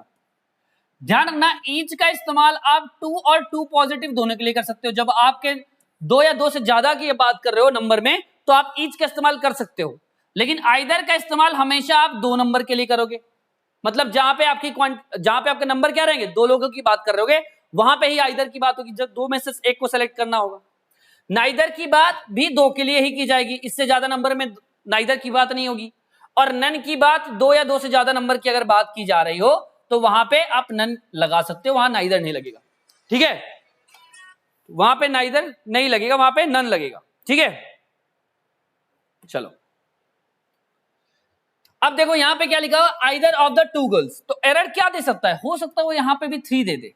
चल दे 3, अगर वो यहां पे 3 दे दिया, THR, अगर वहां पे 3 दे दिया तो समझ लेना कि भैया मुझे यहां पे आइदर नहीं आएगा। आइदर तो दो लोग के लिए आ सकता है, दो से ज्यादा के लिए थोड़ी आ सकता है। फिर या तो मैं वहां पे ईच लगाऊं, ठीक है, अगर पॉजिटिव सेंटेंस है तो फिर वहां पे ईच लगा सकता हूं। लेकिन आइदर का इस्तेमाल तभी होगा जब हम दो की बात कर रहे होंगे। किसकी बात कर रहे होंगे, दो की बात कर रहे हो। तो क्या लिखा हुआ है, अरे लिखा क्या हुआ है, either of the two girls. तो ये जो वर्ड है ना आइदर, इसके साथ जो वर्ब आएगी ये वर्ब सिंगुलर फॉर्म में होगी, क्योंकि हमारे वर्ड्स सिंगुलर होते हैं। क्लियर है, समझ में आ गया। ये वर्ड्स क्या होते हैं, ये सभी वर्ड सिंगुलर होते हैं, इसलिए इसके साथ जो आने वाला वर्ब होता है ये वर्ब सिंगुलर फॉर्म में लिखा जाता है। चलो आई होप आपको समझ में आया होगा। देखो तो ईच ऑफ का केस हो गया, ईच आइदर नाइदर केस हो गया। दूसरी बात, सर इस वाले केस की तो आप बात ही नहीं बता रहे हो कि जब ये एडजेक्टिव की तरह होगा तो क्या रोल प्ले करेगा। ध्यान रखना ये एडजेक्टिव हो, ईच वर्ड एडजेक्टिव हो या प्रोनाउन हो, अपने साथ हमेशा वर्ब सिंगुलर ही लेगा, आप एक तरीके से ये याद कर लो। और दूसरी बात, जब ये एडजेक्टिव है तो इसके साथ में आने वाला नाउन भी सिंगुलर फॉर्म में लिखा जाएगा, इसके साथ में आने वाला नाउन भी हमेशा सिंगुलर फॉर्म में लिखा जाएगा। तो जब ये एडजेक्टिव है तो नाउन और वर्ब दोनों सिंगुलर, क्लियर है? एडजेक्टिव है तो नाउन और वर्ब दोनों सिंगुलर लिखे जाएंगे, क्लियर? चलो, अच्छे एग्जांपल भी है, मैं आगे करा रहा हूं आपको, पर एक कॉन्सेप्ट मुझे और समझाना, थोड़ा सा मैं वो और समझा दूं। कई बार आपको फ्रैक्शन में वैल्यू देता है, कई बार आपको फ्रैक्शन में देता है, जैसे कि क्या लिख देगा, जैसे लिख देता है 1/3 ऑफ दी, ये लिख देगा 1/3 of the boys, 1/3 of the boys. अब यहां कोई वर्ब लिख देगा, ठीक है? तो पूछेगा भैया ये वर्ब किसकी क्या आएगी, सिंगुलर आएगी कि प्लूरल आएगी, किस पे डिपेंड करेगी? तो आपको ध्यान रखना है, जो फ्रैक्शन के वर्ड्स होते हैं वो आपके सब्जेक्ट का रोल प्ले नहीं कर सकते, समझा? जो फ्रैक्शन के, जैसे अगर मैं लिख दूं कि 1/3 ऑफ दी बॉयज, मैंने यही सेंटेंस लिखा है, तो ये जो वर्ब आएगी ना, ये वर्ब इन बॉयज पे डिपेंड करेगी, ये वर्ब जो है वो इन बॉयज पे डिपेंड करेगी, इसके लिए वर्ब आएगी। तो अगर ये प्लूरल होगा तो उस केस में, जैसे यहां पे सेंटेंस भी ये प्लूरल है, तो जो वर्ब होगी ये वर्ब भी हमारी प्लूरल फॉर्म में लिखी जाएगी। किस फॉर्म में लिखी जाएगी? प्लूरल फॉर्म में लिखी जाएगी। जैसे अगर मैं बोलूं 9/10, अगर मैं बोलूं 9/10, क्या लिखा मैंने? 9/10 of the pillar, of the pillar. अब यहां पे जो वर्ब आएगी वो वर्ब क्या आएगी? तो वर्ब सिंगुलर आएगा, यहां पे क्या आएगा? वर्ब सिंगुलर आएगा। क्यों वर्ब सिंगुलर आएगा? क्योंकि पिलर अपने आप में सिंगुलर है। तो सर फिर ये क्या बोल रहा है? ये बोल रहा है कि एक पिलर का 9/10 पार्ट की बात कर रहा हूं मैं, आगे जो बात करूंगा मैं सिंगल पिलर के 9/10 पार्ट की बात करूंगा, ठीक है? इसलिए आपको समझना है कि अगर कभी भी फ्रैक्शन में वैल्यू दी है, अगर कभी भी फ्रैक्शन में वैल्यू दी हुई है, तो जो वर्ब आएगा वो वर्ब अपने नियरेस्ट सब्जेक्ट के हिसाब से आएगा। अगर ये प्लूरल तो वर्ब भी प्लूरल, अगर ये सिंगुलर तो वर्ब भी सिंगुलर, और अगर ये अनकाउंटेबल, जैसे 2/3 ऑफ द, ये लिख दिया मैंने 2/3 ऑफ द मिल्क। अब ये मिल्क क्या है? मिल्क अनकाउंटेबल है। तो अगर आपका यहां पे नाउन अनकाउंटेबल, तो जो वर्ब होगी ये वर्ब भी आपकी सिंगुलर फॉर्म में लिखी जाएगी। बस इन 3 कॉन्सेप्ट्स को ध्यान रखना है आपको, ठीक है? जब फ्रैक्शन का कॉन्सेप्ट हो, फ्रैक्शन कभी भी सब्जेक्ट का रोल प्ले नहीं करता है सेंटेंस में, ठीक है? ये समझना है आपको, बस ऐसे याद करना है कि फ्रैक्शन सेंटेंस सब्जेक्ट का रोल प्ले नहीं कर रहा है, तो जो सब्जेक्ट है वो सब्जेक्ट हमारा ये है, इसके लिए यहां पे जो वर्ब आ रही है, क्लियर है? तो ये 3 केसेस थे जिसमें हमने चर्चा करी। चलो अब देखते हैं क्या बोल रहा है कि अगर each every come once, twice और मल्टीपल टाइम्स, सेंटेंस में एक बार आए, 2 बार आए, बार बार आए, क्या आए? ईच या एवरी आपके सेंटेंस में आए, जो वर्ब होगा वो वर्ब हमेशा सिंगुलर फॉर्म में लिखा जाएगा। इसके लिए जो वर्ब आएगा ये वर्ब सिंगुलर फॉर्म में लिखा जाएगा। जैसे क्या लिखा हुआ है? Every boy and every girl is happy, every boy and every girl is happy. तो जो वर्ब इज है ना, वो हर एक की बात की जा रही है, ठीक है? इसलिए वहां पे इज आया, सिंगुलर फॉर्म में वर्ब आया। दूसरी बात, ये जो वर्ड एवरी है, ये वर्ड एवरी एडजेक्टिव है, यहां पे डिस्ट्रीब्यूटिव एडजेक्टिव है ये, ठीक है? Same each man, each women, MEN लिख दिया है इन्होंने, ठीक है? Women, each man, each women and each child. तो आपको क्या समझना है? ईच के बाद में जो नाउन आएगा, ये नाउन भी सिंगुलर फॉर्म में ही होगा, ये नाउन भी सिंगुलर फॉर्म में होगा और वर्ब भी सिंगुलर फॉर्म में होगा। क्लियर है? नाउन भी सिंगुलर और वर्ब भी सिंगुलर होगा। चलो दूसरा रूल जो मैं बता के आया हूं, क्या बोला कि अगर ईच आइदर नाइदर, अगर ईच आइदर नाइदर अगर एज अ सब्जेक्ट इस्तेमाल हो रहे हैं, कैसे इस्तेमाल हो रहे हैं? एज अ सब्जेक्ट, मतलब क्या रोल प्ले कर रहे होंगे? नाउन का रोल प्ले कर रहे होंगे, तभी तो सब्जेक्ट की तरह इस्तेमाल होंगे। अगर ये एज अ सब्जेक्ट इस्तेमाल हो रहे हैं तो ध्यान रखना, अगर ये तीनों वर्ड, एवरी तो भाई एडजेक्टिव होता है, ठीक है? अगर each either neither as a subject इस्तेमाल हो रहे हैं तो हमेशा किसके द्वारा फॉलो होंगे? सिंगुलर फॉर्म ऑफ वर्ब के द्वारा फॉलो होंगे। जैसे क्या लिखा हुआ है? नाइदर हैज कम, कोई नहीं आया भाई, 2 को बुलाया होगा, दोनों में से कोई नहीं आया। अच्छा ये वर्ड नाइदर लिखा हुआ है, नाइदर से हम अपने आप समझ पा रहे हैं नाइदर है क्या, नाइदर अपने आप में समझ में आ रहा है कि दो की बात हो रही होगी, इसमें से कोई नहीं आया है, ठीक है। आइदर हैज कम, दो में से कोई एक आया है, क्लियर है। तो आपको क्या समझना है कि जो वर्ड्स होते हैं ना, ये वर्ड अपने आप में सिंगुलर फॉर्म ऑफ वर्ब लेंगे आगे जाके, क्लियर। चलो नेक्स्ट। अच्छा ये सेम वही लिखा हुआ है कि कई बार हम ईच, आइदर, नाइदर को फॉलो करते हैं ऑफ से, तो आगे आने वाला जो नाउन होगा वो प्लूरल होगा और जो वर्ब होगा वो सिंगुलर फॉर्म में लिखा जाएगा, क्योंकि वर्ब आ किसके लिए रहा है, verb ultimately each, either, neither के लिए ही आ रहा है, इसलिए जो वर्ब होगा वो सिंगुलर फॉर्म में होगा, वही नाउन जो होगा वो प्लूरल फॉर्म में लिखा जाएगा। जैसे क्या लिखा हुआ है, I each of them, each of them, them pronoun है, देम कौन है, प्रोनाउन है, और यह प्रोनाउन प्लूरल फॉर्म में लिखा हुआ है, किस फॉर्म में लिखा हुआ है, प्लूरल फॉर्म में लिखा हुआ है। तो जो वर्ब है, लेकिन ये जो वर्ब है ये वर्ब सब्जेक्ट के लिए आई है जो कि ईच है, और इसके लिए सब्जेक्ट सिंगुलर आएगा, वर्ब क्या आ गया यहाँ पे, सिंगुलर आएगी, क्लियर है। तो ये ध्यान रखना है, singular subject is followed bye singular verb वाला रूल लग जाएगा, ठीक है। नेक्स्ट, अब ये रूल बहुत अच्छा है, कलेक्टिव नाउन के एग्जांपल है।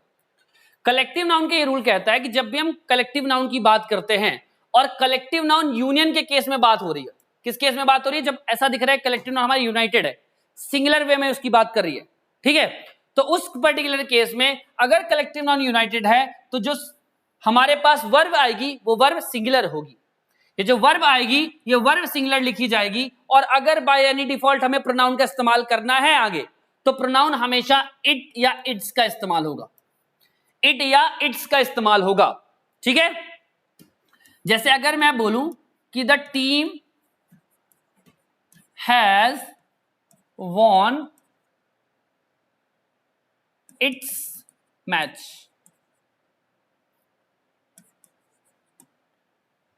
The team von it's match, मैंने क्या बोल दिया, the team von it's match, team ने अपने मैच को जीत, टीम अपने match, the team von it's match, team ने अपने मैच को जीत लिया है, जीत चुकी, ठीक है, team has von it's match, team ने अपने मैच को जीत लिया है। तो अब आप क्या समझ रहे हो, यहां पे जो वर्ड टीम है, टीम वर्ड यूनाइटेड है, यूनियन के केस की बात कर रहा है, ये वर्ड क्या है, यूनाइटेड है, यूनियन की बात कर रहा है, टीम कलेक्टिव नाउन है, प्लेयर्स के कलेक्शन है, ठीक है। तो क्या लिखा हुआ है, the team has von it's match, लेकिन जो अगर टीम यूनाइटेड है तो जो वर्ब आएगी ये वर्ब सिंगुलर फॉर्म में आएगी, ये जो वर्ब आएगी ये सिंगुलर फॉर्म में आएगा, और जो आगे आने वाला प्रोनाउन है वो प्रोनाउन लिख के क्या देगा, मैं आपको पेपर में बताता हूं, वो लिख के देगा the team has won their match, यहां पे क्या लिख देगा, the team has won their match, ऐसे लिख देगा देयर मैच। अब आपको क्या समझना है कि भैया कलेक्शन की बात चल रही है, सिंगुलर एंटिटी मतलब पूरे एक टीम को एक कंसीडर कर रहे हैं, इसलिए यहां पे देयर नहीं आएगा, यहां पे हमेशा इट या इट्स आएगा, क्लियर है। तो क्या होगा, the team has von it's match, जैसे हम कई बार बोलते हैं ना कि the army has achieved it's target, the army has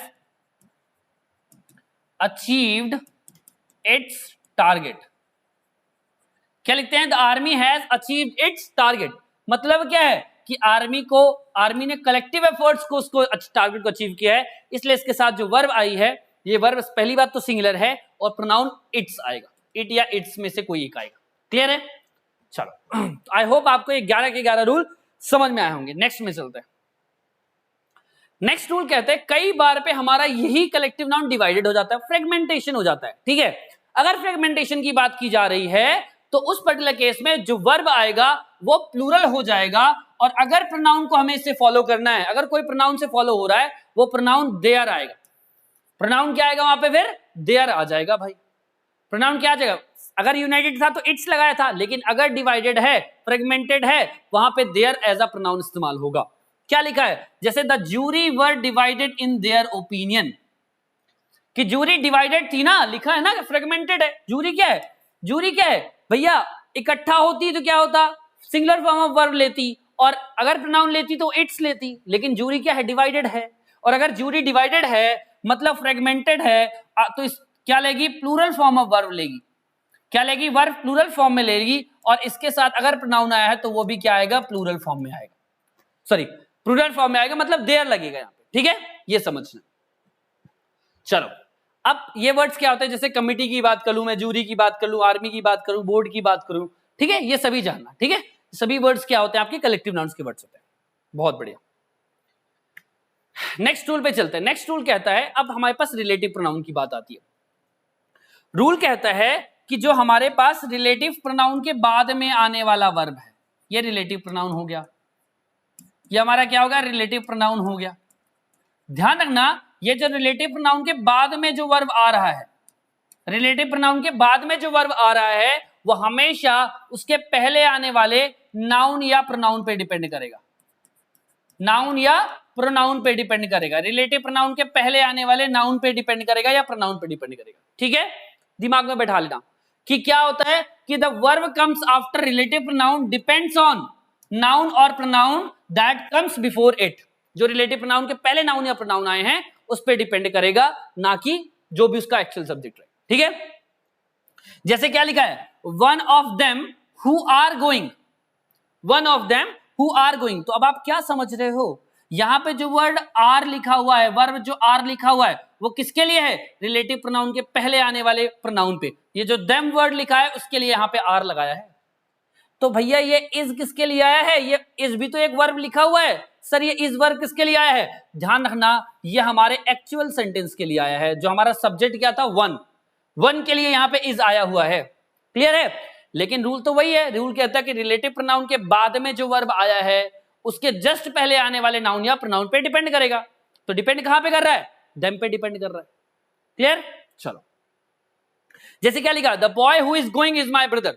the boy who is going, वो लड़का जो जा रहा है, ये इज वर्ड किसके लिए आया है, ये बॉय के लिए आया है। The boy who is going is my brother, clear है, आपको समझना। नेक्स्ट, अब आ रहा है नेक्स्ट रूल। रूल कहता है कि जब भी सेंटेंस में अ नंबर ऑफ का इस्तेमाल किया जाए, किसका इस्तेमाल किया जाए, सेंटेंस में अगर अ नंबर ऑफ का इस्तेमाल किया गया है तो ये अपने साथ प्लूरल नाउन ले लेगा और वर्ब भी प्लूरल फॉर्म में ले लेगा। अ नंबर ऑफ के बाद प्लूरल नाउन और प्लूरल वर्ब का इस्तेमाल किया जाता है। जैसे कि अ number of boys, a number of boys were absent today, a number of boys were absent today. मैंने ये लिख दिया, क्या लिख दिया, अ number of boys were absent today. आपको ये ध्यान रखना है कि अ नंबर ऑफ के बाद प्लूरल फॉर्म में, अ नंबर ऑफ के बाद नाउन भी प्लूरल और वर्ब भी प्लूरल होगा, नाउन भी प्लूरल और वर्ब भी प्लूरल होगा। तो क्या लिखा हुआ है, a number of students are working hard, a number of students are working hard. तो ये आर किसके लिए है, अ नंबर ऑफ के बाद plural form of noun and जो वर्ब है ये भी प्लूरल फॉर्म में होना चाहिए, ये होगा ही, क्लियर है, ये ध्यान रखना है। A number of girls, a number of boys, कुछ भी लिख दो।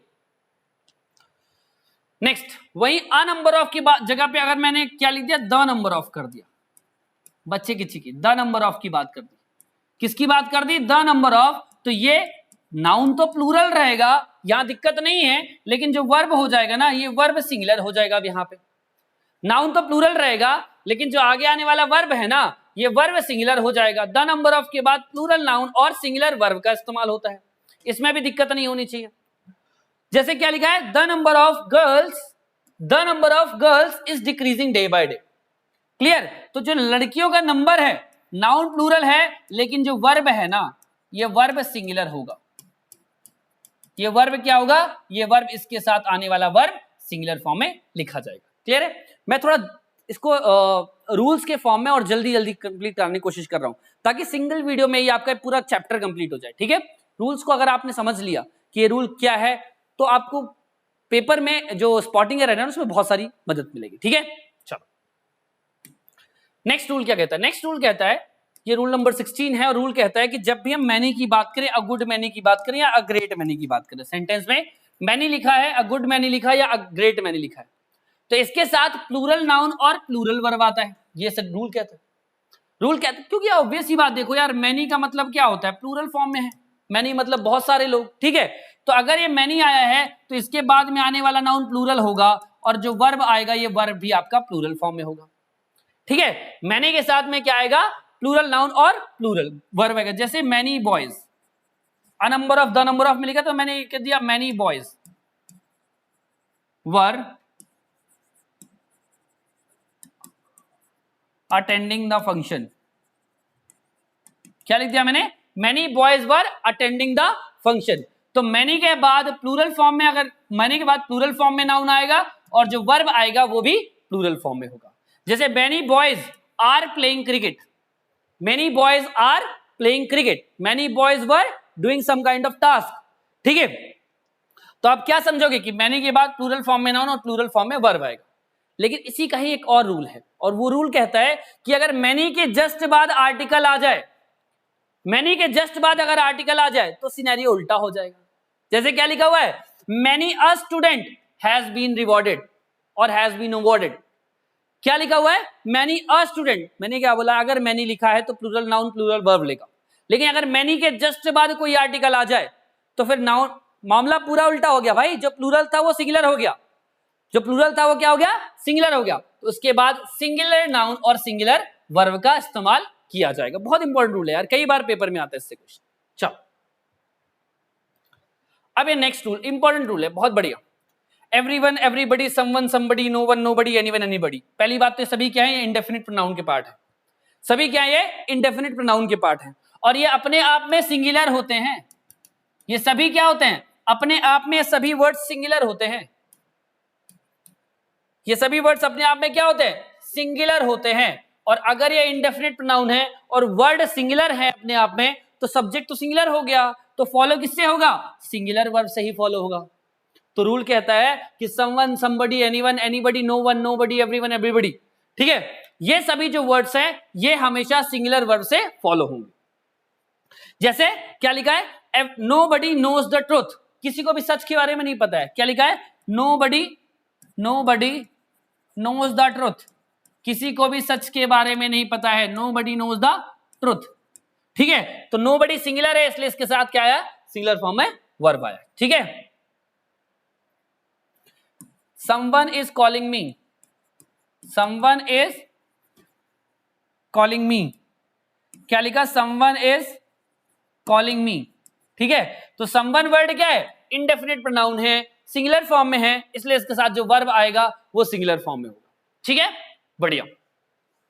रूल कहता है someone, somebody, anyone, anybody, no one, nobody, everyone, everybody, ये सभी वर्ड्स क्या होते हैं? सिंगुलर होते हैं, इसके साथ सिंगुलर फॉर्म ऑफ वर्ब आता है। अब नेक्स्ट रूल पे चलते हैं। नेक्स्ट रूल क्या कहता है? नेक्स्ट रूल एक इंपॉर्टेंट रूल है क्योंकि कई बार हम इसको, अच्छा एडजेक्टिव में भी हम इसे पढ़ेंगे। ठीक है, एक बार देखना आप, एडजेक्टिव में भी पढ़ेंगे हम इसे। क्या बोलता है कि अगर मैं few, a few, the few की बात करूं, few, a few, the few की बात करूं, तो पहली बात तो मैं बात, ये सभी वर्ड्स क्या होते हैं? ये सभी वर्ड्स अपने, अच्छा पहले मैं इसके सिनेरियो की बात कर लूं कि जो फ्यू होता है वो नेगेटिव केसेस के साथ इस्तेमाल होता है, जिसमें बहुत लिटिल नंबर, नेगेटिव केसेस की बात करूं वहां पे फ्यू होगा। अब फ्यू की बात हम पॉजिटिव नंबर के साथ करते हैं, जब थोड़े से की कुछ ऑप्टिमिस्टिक अप्रोच में बात करेंगे पॉजिटिव में, तो अ फ्यू बात करेंगे। और द फ्यू हमारा रिमेनिंग नंबर बताता है। द फ्यू क्या बताता है? हमारा रिमेनिंग नंबर बताता है। अब देखो हमको क्या समझना है कि ये जो तीनों वर्ड है ना, ये जो तीनों वर्ड है ना, ये तीनों वर्ड अपने आप में प्लूरल होते हैं और इसलिए इसके साथ देखो दो चीजें ध्यान रखना इसकी। पहली कंडीशन कि ये हमेशा प्लूरल काउंटेबल नाउन के साथ इस्तेमाल होंगे। किसके साथ इस्तेमाल होंगे? हमेशा प्लूरल काउंटेबल नाउन के साथ इस्तेमाल होंगे। और इसकी दूसरी कंडीशन एक है। दूसरी कंडीशन क्या है? दूसरी कंडीशन है कि अगर नाउन प्लूरल है तो अपने साथ प्लूरल फॉर्म ऑफ वर्ब लेंगे। अपने साथ क्या लेंगे? अगर नाउन प्लूरल है तो वर्ब भी प्लूरल फॉर्म में लेंगे। क्लियर? जैसे क्या लिखा है? A few boys have come, a few boys have come. तो ये जो अ फ्यू वर्ड है ये अपने साथ प्लूरल फॉर्म ऑफ नाउन और वर्ब भी प्लूरल फॉर्म में रखेगा। ठीक है, जैसे क्या लिखोगे? A few students, a few students are participating in the function या in program। ठीक है, क्या लिख दिया? a few students are participating in program, a few students are participating in program। ठीक है, एक second, a few students are participating in program। तो अ फ्यू वर्ड लिखा है, इसके साथ प्लूरल फॉर्म ऑफ नाउन और वर्ब भी किस फॉर्म में होगा, प्लूरल फॉर्म में। नाउन और वर्ब दोनों प्लूरल फॉर्म में लिखे जाएंगे, ये रूल कहता है। अ फ्यू के साथ प्लूरल फॉर्म में नाउन और वर्ब भी प्लूरल फॉर्म में लिखी जाएगी। ठीक है, एक सेकेंड थोड़ा सा है ना, वेट करना एक सेकेंड बस।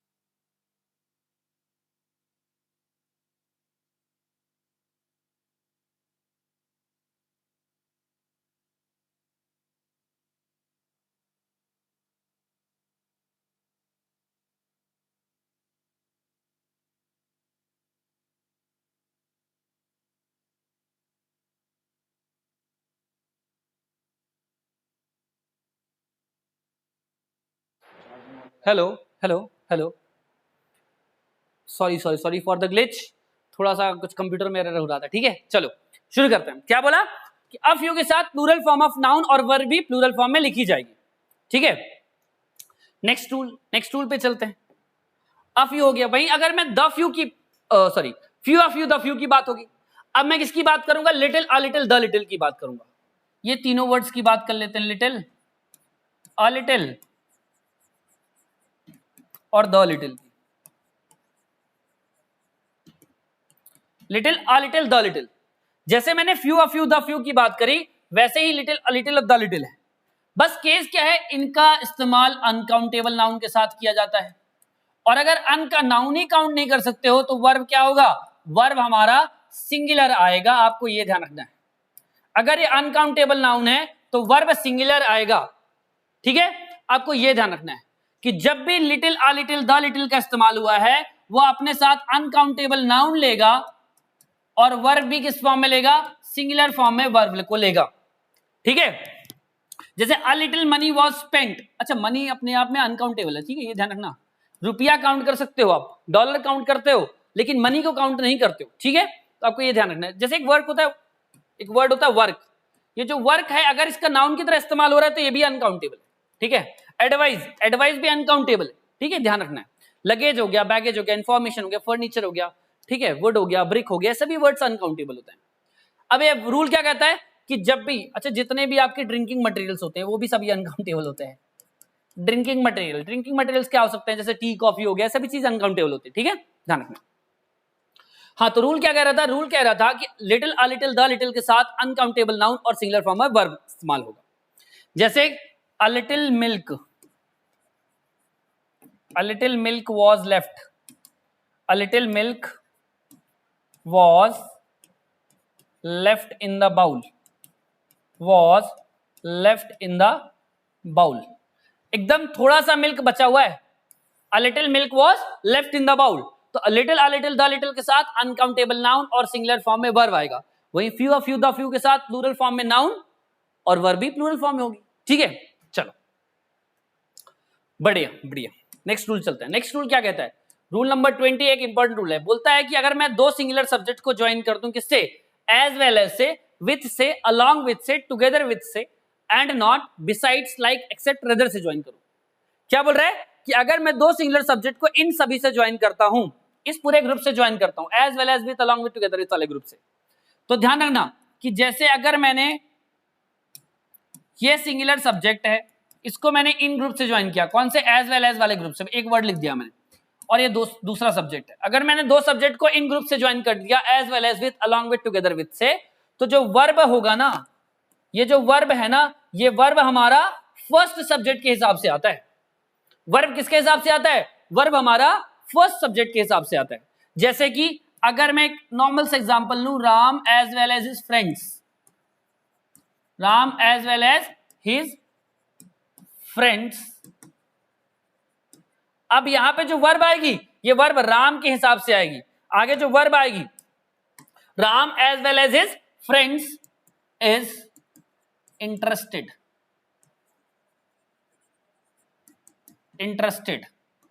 इन स्पोर्ट्स। क्या लिख दिया, Ram as well as his friends is interested in sports. तो अब यहां पे एज वेल एज जो वर्ड है ना, एज वेल एज से अगर मैं दो सिंगुलर या दो सब्जेक्ट को ज्वाइन करूंगा, ये जो वर्ब होगा, verb will be according to the first subject. Verb हमारा फर्स्ट सब्जेक्ट के हिसाब से होगा। जैसे क्या लिखा हुआ है, लिखा हुआ है Ram with his friends, same देखो, Ram with his friends is coming, तो राम अपने दोस्तों के साथ आ रहा है। सब्जेक्ट के हिसाब से, फर्स्ट सब्जेक्ट के हिसाब से वर्ब आई है, ठीक है। Ram as well as his friends लिख दिया, क्या लिखा है, Anwar and not you has done it. आपको क्या समझ रहा है, ये जो हैज वर्ब आया है ये किसके लिए आया है, अनवर के लिए आया है, अनवर के लिए आया है, वो सिंगुलर सब्जेक्ट है इसलिए सिंगुलर वर्ब आया है, आपको ये समझना पड़ेगा, ठीक है, पूरे ग्रुप की बात है। नेक्स्ट रूल क्या कहता है, नेक्स्ट रूल कहता है कि अगर मैंने दो सिंगुलर सब्जेक्ट या दो सब्जेक्ट्स को मैंने किससे ज्वाइन किया है, एक either or, neither, nor, not only, but also say.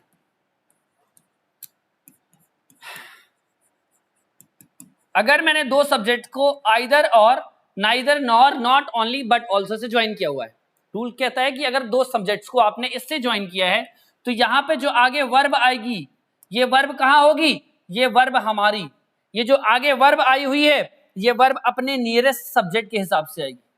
किसके हिसाब से आएगी, नियरेस्ट सब्जेक्ट के हिसाब से आएगी, जो भी वहां पे नियरेस्ट सब्जेक्ट होगा उसके हिसाब से वर्ब आएगी।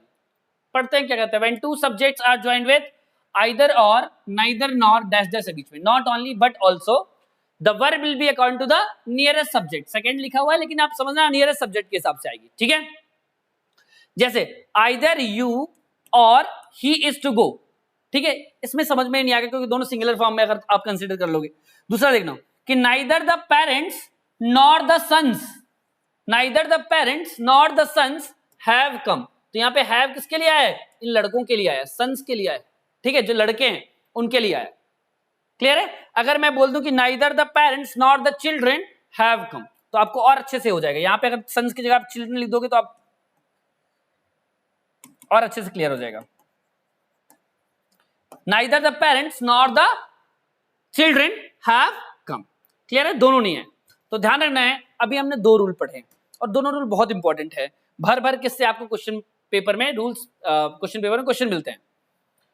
रूल कहता है कि अगर मैंने दो सब्जेक्ट को कौन से ग्रुप से ज्वाइन किया है, as well as with, along with, together with and not besides, like, except, other वाले ग्रुप से ज्वाइन किया है, ठीक है। अगर मैंने दो सब्जेक्ट को इस ग्रुप से ज्वाइन किया है तो आगे जो वर्ब आई है ना, यहां पे जो वर्ब आ रही है ये वर्ब डिपेंड किस पे करेगी, ये वर्ब इस फर्स्ट सब्जेक्ट के हिसाब से आएगी। इसका मतलब अगर ये सब्जेक्ट सिंगुलर है, अगर ये सब्जेक्ट सिंगुलर है तो वर्ब भी हमारी सिंगुलर आएगी।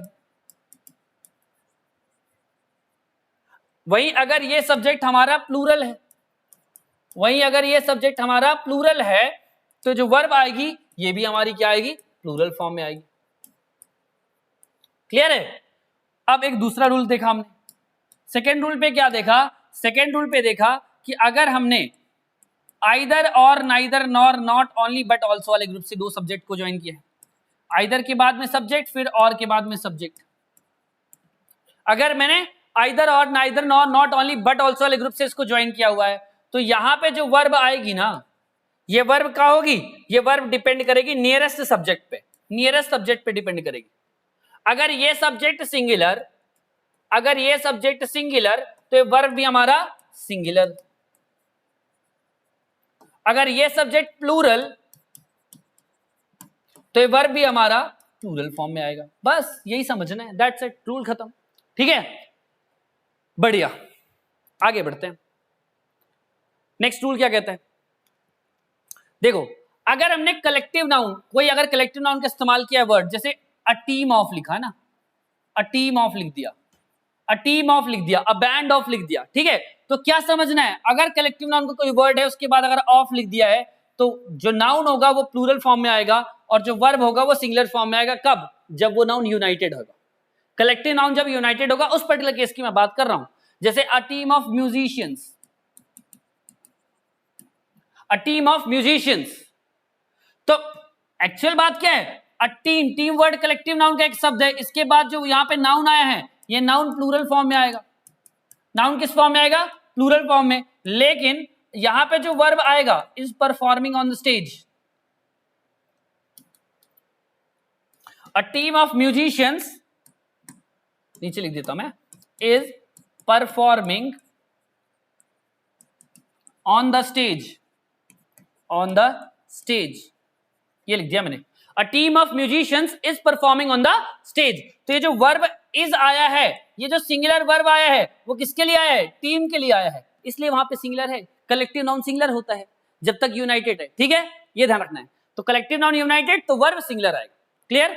कलेक्टिव नाउन का कोई वर्ड लिखा है, उसके जस्ट बाद जो नाउन आएगा, ऑफ के बाद में जो नाउन आएगा वो प्लूरल फॉर्म में होगा, लेकिन जो वर्ब होगा वो सिंगुलर फॉर्म में लिखा जाएगा। क्लियर? क्योंकि अल्टीमेटली वो टीम के लिए आ रहा है यार, ये जो वर्ब है ना वो टीम के लिए आ रहा है।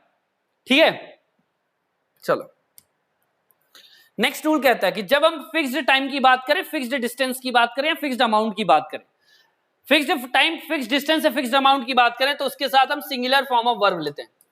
वर्ब क्या लेते हैं उसके साथ? सिंगुलर फॉर्म में लेते हैं। जैसे क्या लिखा है, 50 kilometre is a long distance, 50 kilometre एक बड़ी लॉन्ग डिस्टेंस है। क्लियर है? फिक्स्ड डिस्टेंस है, इसके साथ सिंगुलर फॉर्म ऑफ वर्ब लिया जाएगा। क्लियर है? 100 रुपीज, कई बार लिखते हैं ना 100 रुपीज। ठीक है, अच्छा एक 100 ये लिख दिया, 100 रुपीज। अब यहां पे आप क्या देख पा रहे हो कि रुपीज जो वर्ड है ना, ये वर्ड यहां पे नाउन है। ये जो 100 वर्ड है ये क्या है? ये आपका एडजेक्टिव है। वहीं अगर मैं ये लिख दूं 100 रुपी नोट, तो नाउन अब बदल गया, ये आपका नाउन हो गया, और ये पूरा जो फ्रेज है ये पूरा एडजेक्टिव फ्रेज, ये पूरा जो फ्रेज है ये पूरा फ्रेज आपका एडजेक्टिव फ्रेज हो जाएगा। तो ध्यान रखना है कहां पे नाउन है कहां पे एडजेक्टिव, ये भी हमें पता होना चाहिए। ठीक है, नाउन के साथ ही एस और यस लगता है, एडजेक्टिव के साथ कभी नहीं लगता है। वो लगा के दे देता है 100 रुपीज नोट, क्या लिख देगा 100 रुपीज नोट, गलत है भाई, नहीं लगता, एडजेक्टिव के साथ लगेगा ही नहीं। ठीक है, नेक्स्ट रूल पे चलते हैं। कई बार ये रूल कहता है कि सम नाउन सीम्स सिंगुलर, कुछ नाउन सिंगुलर दिखते हैं लेकिन उनका मीनिंग प्लूरल होता है, और इसके साथ प्लूरल फॉर्म ऑफ वर्ब लिखते हैं। अब पहली बात तो ये नाउन होते क्या है, तो ये नाउन होता है जैसे कैटल हो गया, ये इसी की बात करना, कैटल, कैटल हो गया, पीपल हो गया, पुलिस हो गया, पीजेंट्री हो गया, जेंट्री हो गया। ये सभी नाउन क्या है? ये सभी नाउन ऐसे हैं जो कि दिखने में तो सिंगुलर हैं, ये सभी नाउन ऐसे हैं दिखने में तो सिंगुलर हैं, जैसे कि क्या है, cattle, people, police, peasantry, gentry, vermin. Vermin एक वर्ड होता है, ठीक है, वर्मिन। ये सभी वर्ड दिखने में तो सिंगुलर हैं लेकिन इनका मीनिंग सबका प्लूरल होता है, और इसलिए हम इसके साथ प्लूरल फॉर्म ऑफ वर्ब का इस्तेमाल करते हैं। कभी भी केटल्स मत लिख देना, लिख के दे देता है, केटल्स लिख के देता है। ठीक है, केटल्स कोई वर्ड नहीं है भाई, केटल्स खराब है, मतलब एरर है उस पे। ठीक है, केटल का मतलब ही होता है, प्लूरल फॉर्म में ही केटल इस्तेमाल किया जाता है। ठीक है, कैवलरी हो गया। ठीक है, क्या लिखा, कैटल, पीपल, पुलिस, पीजेंट्री, ये सभी जो ग्रुप है ना एक्स्ट्रा, कैवलरी हो गया। ये सभी वर्ड्स क्या होते हैं, ये सभी वर्ड्स अपने आप में बाय डिफॉल्ट प्लूरल हैं, और इसलिए अपने साथ ही प्लूरल फॉर्म ऑफ वर्ब लेंगे। रूल वही चल रहा है, subject plural, verb plural, subject singular, verb singular, पूरी जगह पे वही है, बस डिफरेंट तरीके के स्ट्रक्चर लिखे हुए हैं कि किस किस तरीके से स्ट्रक्चर में चेंजेस आ सकते हैं। क्लियर है? चलो, जैसे the cattle is grazing in the field, the cattle is grazing in the field, cattle क्या कर रही है, ग्रेज कर रही है, कहां पे, फील्ड पे। जैसे क्या बोलते हैं, अब देखो इसमें दिक्कत क्या है, दिक्कत क्या है, लिखा हुआ the cattle is grazing in the field, तो कैटल के साथ इज लिखा हुआ सही लगेगा, लेकिन दिक्कत क्या है, the cattle are grazing in the field होना चाहिए। क्या होना चाहिए, इसके साथ the cattle are grazing in the field होना चाहिए। जैसे क्या एक वर्ड लगे, मैं जल्दी जल्दी में गलत बता सकता था अभी, ठीक है, सॉरी है ना। The police have arrested the thief, the police have arrested the thief, हम बोलते हैं ना the police have arrested the thief, तो क्या हुआ, पुलिस ने थीफ को पकड़ा है, पुलिस अपने आप में प्लूरल है, इसलिए अपने साथ प्लूरल फॉर्म ऑफ वर्ब लेगा। ठीक है, इसलिए क्या लिखा, the police have arrested the thief. ठीक है, नेक्स्ट, अब क्या बोलता है, सम नाउन सीम्स प्लूरल। अब कुछ नाउन प्लूरल होते हैं, मतलब दिखते हैं लेकिन उनका मीनिंग सिंगुलर होता है, और जनरली ये सभी वर्ड्स क्या होते हैं, जनरली ये सभी वर्ड्स आपके सब्जेक्ट के नाम होते हैं। किसके नाम होते हैं, सब्जेक्ट के नाम। ये प्लूरल दिखते हैं लेकिन इनका मीनिंग सिंगुलर होता है। जैसे मैथमेटिक्स हो गया, फिजिक्स हो गया, इकोनॉमिक्स हो गया, स्टैटिस्टिक्स हो गया, ये सभी वर्ड्स क्या होते हैं, प्लूरल दिखते हैं क्योंकि आखिरी में एस लगा होता है ना, लेकिन इनका मीनिंग क्या होता है, सिंगुलर होता है, और इसके साथ सिंगुलर फॉर्म ऑफ वर्ब इस्तेमाल किया जाता है। ठीक है, जैसे क्या लिखा, मैथमेटिक्स आर गुड सब्जेक्ट, लिख के दे दिया, मैथमेटिक्स आर गुड सब्जेक्ट, लेकिन गलत है ना, mathematics is a good subject होगा ना, मैथमेटिक्स एज अ सब्जेक्ट अगर मैं बात कर रहा हूं तो इज अ गुड सब्जेक्ट होगा। ठीक है, आपको यह ध्यान रखना है कि जब भी इन सब्जेक्ट्स का नाम यूजुअल डिनोमिनेशन के लिए किया जाए, ठीक है, जैसे सब्जेक्ट के नाम के लिए इस्तेमाल किया जाए, तो ये सिंगुलर होते हैं और अपने साथ सिंगुलर फॉर्म ऑफ वर्ब का इस्तेमाल करते हैं। चलो नेक्स्ट रूल क्या कहता है? नेक्स्ट रूल कहता है ये जो वर्ड अदर है, ये जो वर्ड अदर है, अदर अपने साथ प्लूरल नाउन और प्लूरल वर्ब लेता है। अदर अपने साथ प्लूरल नाउन और प्लूरल वर्ब लेता है। वहीं अगर मैं अनदर का इस्तेमाल कर दूं, किसका इस्तेमाल कर दूं? अनदर अपने साथ सिंगुलर नाउन और सिंगुलर वर्ब लेता है। ठीक है, जैसे देयर आर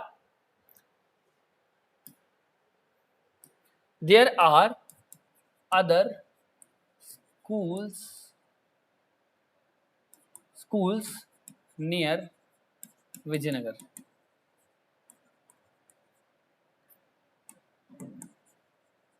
क्या लिखा? There are other schools near Vijayanagar. अच्छा, ये जो वर्ड आर आया है ना, ये आर वर्ड किसके लिए आया? ये स्कूल के लिए आया है। तो अदर के साथ plural form of noun, plural form of noun और वर्ब भी किस फॉर्म में लिखोगे? प्लूरल फॉर्म ऑफ वर्ब आएगा। प्लूरल फॉर्म ऑफ नाउन और प्लूरल फॉर्म ऑफ वर्ब आएगा। वही मैंने इस सेंटेंस को क्यों लिया? क्योंकि अनदर के साथ मैं इसको एक्सप्लेन करना चाह रहा था। क्या लिखा हुआ है? अनदर वर्ड लिखा हुआ है, अनदर के साथ सिंगुलर नाउन और सिंगुलर वर्ब आएगा। ये जो वर्ड देयर है ना, ये आपका सब्जेक्ट नहीं है। इस सेंटेंस में इन्वर्जन हुआ हुआ है, ये सब्जेक्ट नहीं है, ये सब्जेक्ट नहीं है, ये एडवर्ब है। आपको ये समझना पड़ेगा, सब्जेक्ट थोड़ी है वो। ठीक है, तो आपको ये समझना है सब्जेक्ट क्या है। सब्जेक्ट तो स्कूल ही है। सब्जेक्ट क्या है? स्कूल ही है। क्लियर? तो ये समझो आप कि स्कूल सब्जेक्ट है, उसके लिए वर्ब आया हुआ। नेक्स्ट, कई सारी जगह पे हम देखते हैं कि द प्लस एडजेक्टिव का इस्तेमाल, द प्लस एडजेक्टिव का इस्तेमाल हम कंप्लीट क्लास को बताने के लिए करते हैं। कंप्लीट क्लास को बताने के लिए करते हैं। जैसे कि द रिच हो गया, द पुअर हो गया, द यंग हो गया, द ओल्ड हो गया। ठीक है, नेम ऑफ लैंग्वेज नहीं। ठीक है, क्या हुआ? द रिच हो गया, द यंग हो गया, द पुअर हो गया, द ओल्ड हो गया। ये सभी चीजें क्या हैं? ये द प्लस एडजेक्टिव है और पूरे क्लास को बताने के लिए इसका इस्तेमाल किया गया। किसके लिए इस्तेमाल किया गया है? पूरे क्लास को बताने के लिए किया गया है। तो इसके साथ plural form of verb obvious ही बात है आना चाहिए, क्योंकि पूरी क्लास की बात करेंगे ना। और क्लास है, अगर मैं द पुअर बोल रहा हूं तो जो कंप्लीट पुअर क्लास है। अगर मैं द रिच बोल रहा हूं तो जितने अमीर लोग हैं, जितने रईस हैं, मैं सबकी बात कर रहा हूं। ठीक है, तो अगर the plus name of adjective complete class को डिनोट कर रहा है, उस फॉर्म में हम इसके साथ प्लूरल फॉर्म ऑफ वर्ब लेते हैं। वर्ब प्लूरल आएगा, कब आएगा? जब the plus name of adjective, ये द प्लस एडजेक्टिव का इस्तेमाल एज अ सब्जेक्ट कर रहे हैं। क्लियर है? जैसे क्या लिखा हुआ है? The rich hate the poor, the rich hate the poor, the poor are honest. ठीक है, इसके साथ जो वर्ब आएगी, ये वर्ब प्लूरल फॉर्म में आएगी। क्यों? क्योंकि भैया हम कंप्लीट क्लास की बात कर रहे हैं। ठीक है, next rule, rule number 28। Rule number 28 क्या कहता है भाई? रूल नंबर 28 कहता है कि जो दो वर्ड्स हैं, पहला वर्ड है ऑल या सम, ऑल स्लैश सम। ऑल स्लैश सम जब आ जाए ना, तो थोड़ा सा समझना, रुकना, क्योंकि भैया इसके बाद में जो ये वर्ब आएगा, ये इसके बाद में आने वाले नाउन पे डिपेंड करेगा। आगे आने वाला वर्ब आगे आने वाले नाउन पे डिपेंड करेगा। मतलब अगर ये नाउन प्लूरल है, अगर ये नाउन प्लूरल है तो वर्ब भी आपका प्लूरल हो जाएगा। वहीं अगर ये नाउन सिंगुलर है, अगर ये नाउन क्या है? सिंगुलर है, तो वर्ब भी सिंगुलर हो जाएगा। सिंगुलर क्या जनरली अनकाउंटेबल होता है। ठीक है, जनरली ये क्या है? अनकाउंटेबल है, यूसीएन है, अनकाउंटेबल है। तो वर्ब क्या हो जाएगा? सिंगुलर हो जाएगा, ध्यान रखना। ठीक है, क्या बोल रहा है कि अगर ऑल सम के साथ प्लूरल काउंटेबल नाउन आया है तो वर्ब भी प्लूरल, वहीं अगर इसके साथ अनकाउंटेबल आया है तो वर्ब सिंगुलर फॉर्म में होगा। अगर अनकाउंटेबल आया है तो वर्ब सिंगुलर फॉर्म में होगा। ठीक है, जैसे क्या लिखा हुआ है कि some animals are faithful, some animals are faithful. तो सम के साथ प्लूरल काउंटेबल नाउन आया, इसलिए यहां पे वर्ब क्या हुआ? प्लूरल फॉर्म में आई। वही some water is left in the bucket, ये some water is added in the bucket.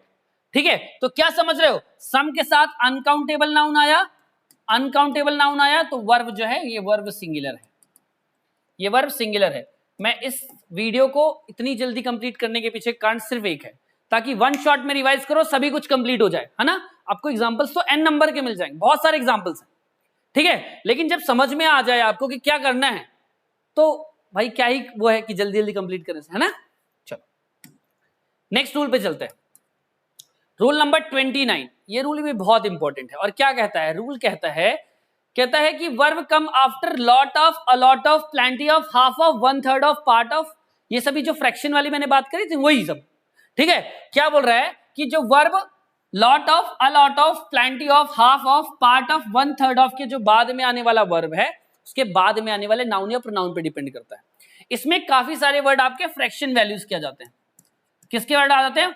Fraction values के। जैसे मैंने शुरुआत में बताया था, जैसे वन थर्ड लिखा था, 9/10 ऑफ द पिलर लिखा था, one third of the boys लिखा था।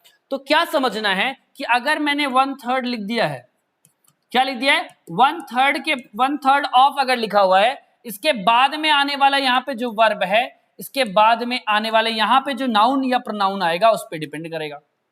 मतलब अगर ये नाउन प्लूरल तो वर्ब भी हमारा प्लूरल, अगर ये नाउन सिंगुलर, अगर ये नाउन सिंगुलर तो वर्ब भी हमारा सिंगुलर, वर्ब भी हमारा सिंगुलर, और अगर ये अनकाउंटेबल तब भी वर्ब सिंगुलर, ठीक है। तो ध्यान रखना कि lot of, a lot of, plenty of, half of, one third of, जितने भी फ्रैक्शन वैल्यूज बाकी बचे, ये सभी पे जो आगे वर्ब आएगा वो डिपेंड करेगा इसके ऑफ के बाद में आने वाले नाउन पे।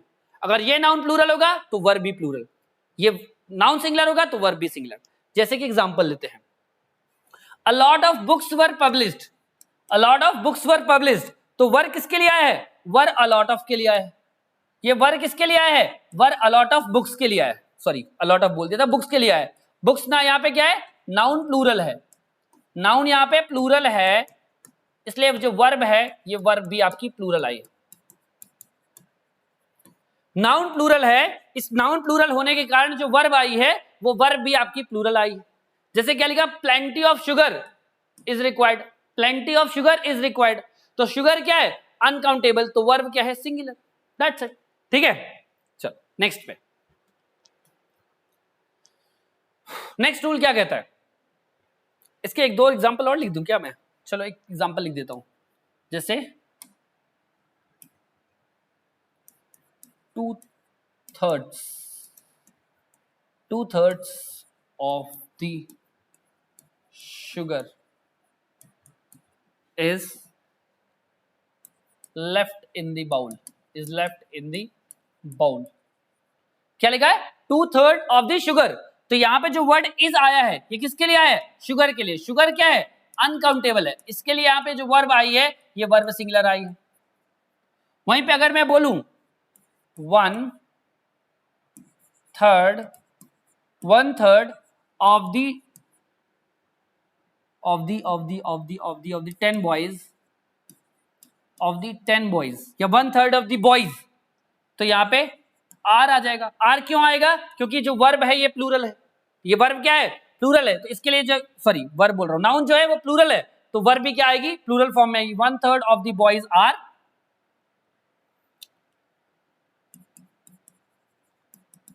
are playing cricket, 1/3 of the boys are playing cricket, ठीक है। 1/3 of the boys मतलब किसी स्कूल की बात कर रहे होंगे, उस पे होगा। वही अगर मैं इसी को लिख दूं, अगर ये लिख दो भाई, चलो ये लिख दिया 1/3 of the 3 boys, क्या लिख दिया? 1/3 of the 3 boys। अगर ये लिख दिया 1/3 of the 3 boys, अगर तुम फ्रैक्शन करने जाओगे तो फिर सिंगुलर आ जाएगा वहां पे, क्योंकि 1/3 upon 1/3 के इंटू 3 कर दो, इंटू 3 कर दो तो सिंगुलर आ जाएगा। लेकिन नहीं भाई, ये जो फ्रैक्शन की वैल्यूज होते हैं ना, ये फ्रैक्शन को आप सब्जेक्ट नहीं कंसीडर करते हो, तो वर्ब जो आएगी ये बॉयज के लिए यहाँ पे वर्ब आएगी। इस पर्टिकुलर केस में जो वर्ब आएगी ये भी यहाँ पे प्लूरल फॉर्म में आएगा। क्यों आएगा? क्योंकि हमने जो वर्ब लगाई है वो प्लूरल फॉर्म इसके लिए लगाई है, क्लियर है? इसलिए वहां पे हमेशा जो वर्ब आती है वो प्लूरल फॉर्म में आती है, क्लियर? दैट्स इट, समझना चाहिए। नेक्स्ट रूल, नेक्स्ट रूल कहता है कि some nouns are made up of parts. Parts में कैसे बनते हैं? जैसे गॉगल हो गया आपका, ठीक है, पैंट्स हो गए, ठीक है, सीजर्स हो गया, टोंग्स हो गया, ये सभी चीजें क्या होती हैं? ये सभी पार्ट्स में मिलके बने होते हैं और इसके साथ प्लूरल फॉर्म ऑफ वर्ब का इस्तेमाल किया जाता है। शूज हो गया, गॉगल्स हो गया, टोंग्स हो गया, सीजर्स हो गया, सभी क्या है? पार्ट्स में होते हैं, दो पार्ट में होते हैं ना, टोंग्स चिमटे आपके, सीजर्स दो पार्ट में होते हैं।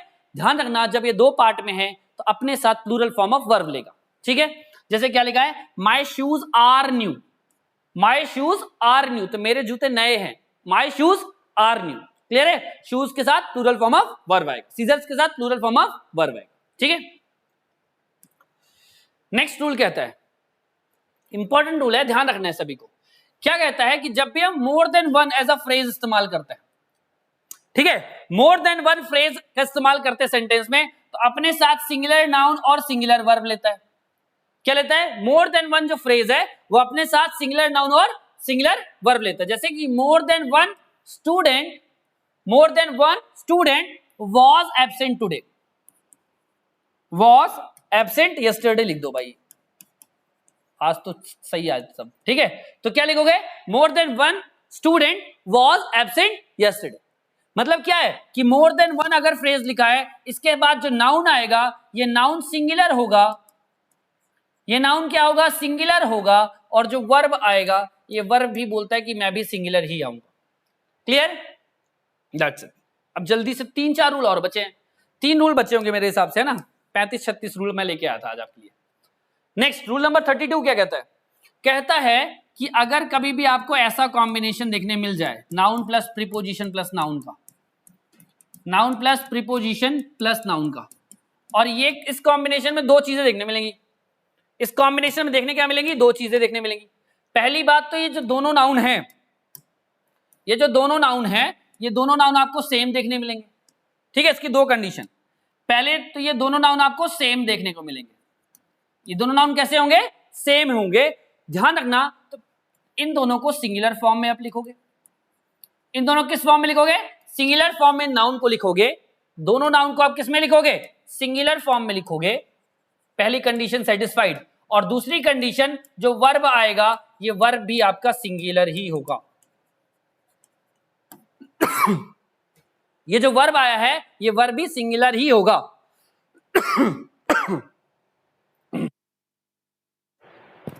चलो, क्या बोला? Noun plus preposition plus noun लिखा है, तो दोनों नाउन, 2 कंडीशन बताई मैंने। पहली कंडीशन कि दोनों नाउन सेम होना चाहिए। दोनों नाउन क्या होना चाहिए? सेम होना चाहिए। अगर ये कंडीशन फॉलो होती है तो दोनों नाउन को सिंगुलर फॉर्म में लिख देना और वर्ब को भी सिंगुलर फॉर्म में लिख देना। जैसे कई बार लिखते हैं डे आफ्टर डे, वो लिख के डेज आफ्टर डे कर देता है, day after day, day after day, ठीक है। तो क्या है? दोनों नाउन है, दोनों नाउन को सिंगुलर फॉर्म में लिखना। City after city, city after city, चलता city after city has been passed, city after city, एक के बाद एक शहर गुजर रहे हैं, ठीक है। रो अपॉन रो,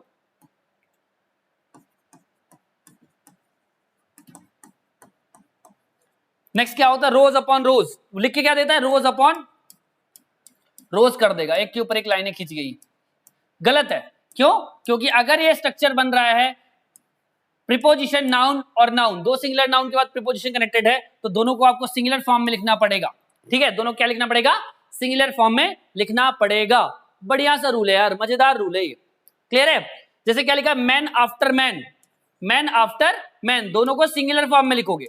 दोनों को किस फॉर्म में लिखोगे आप?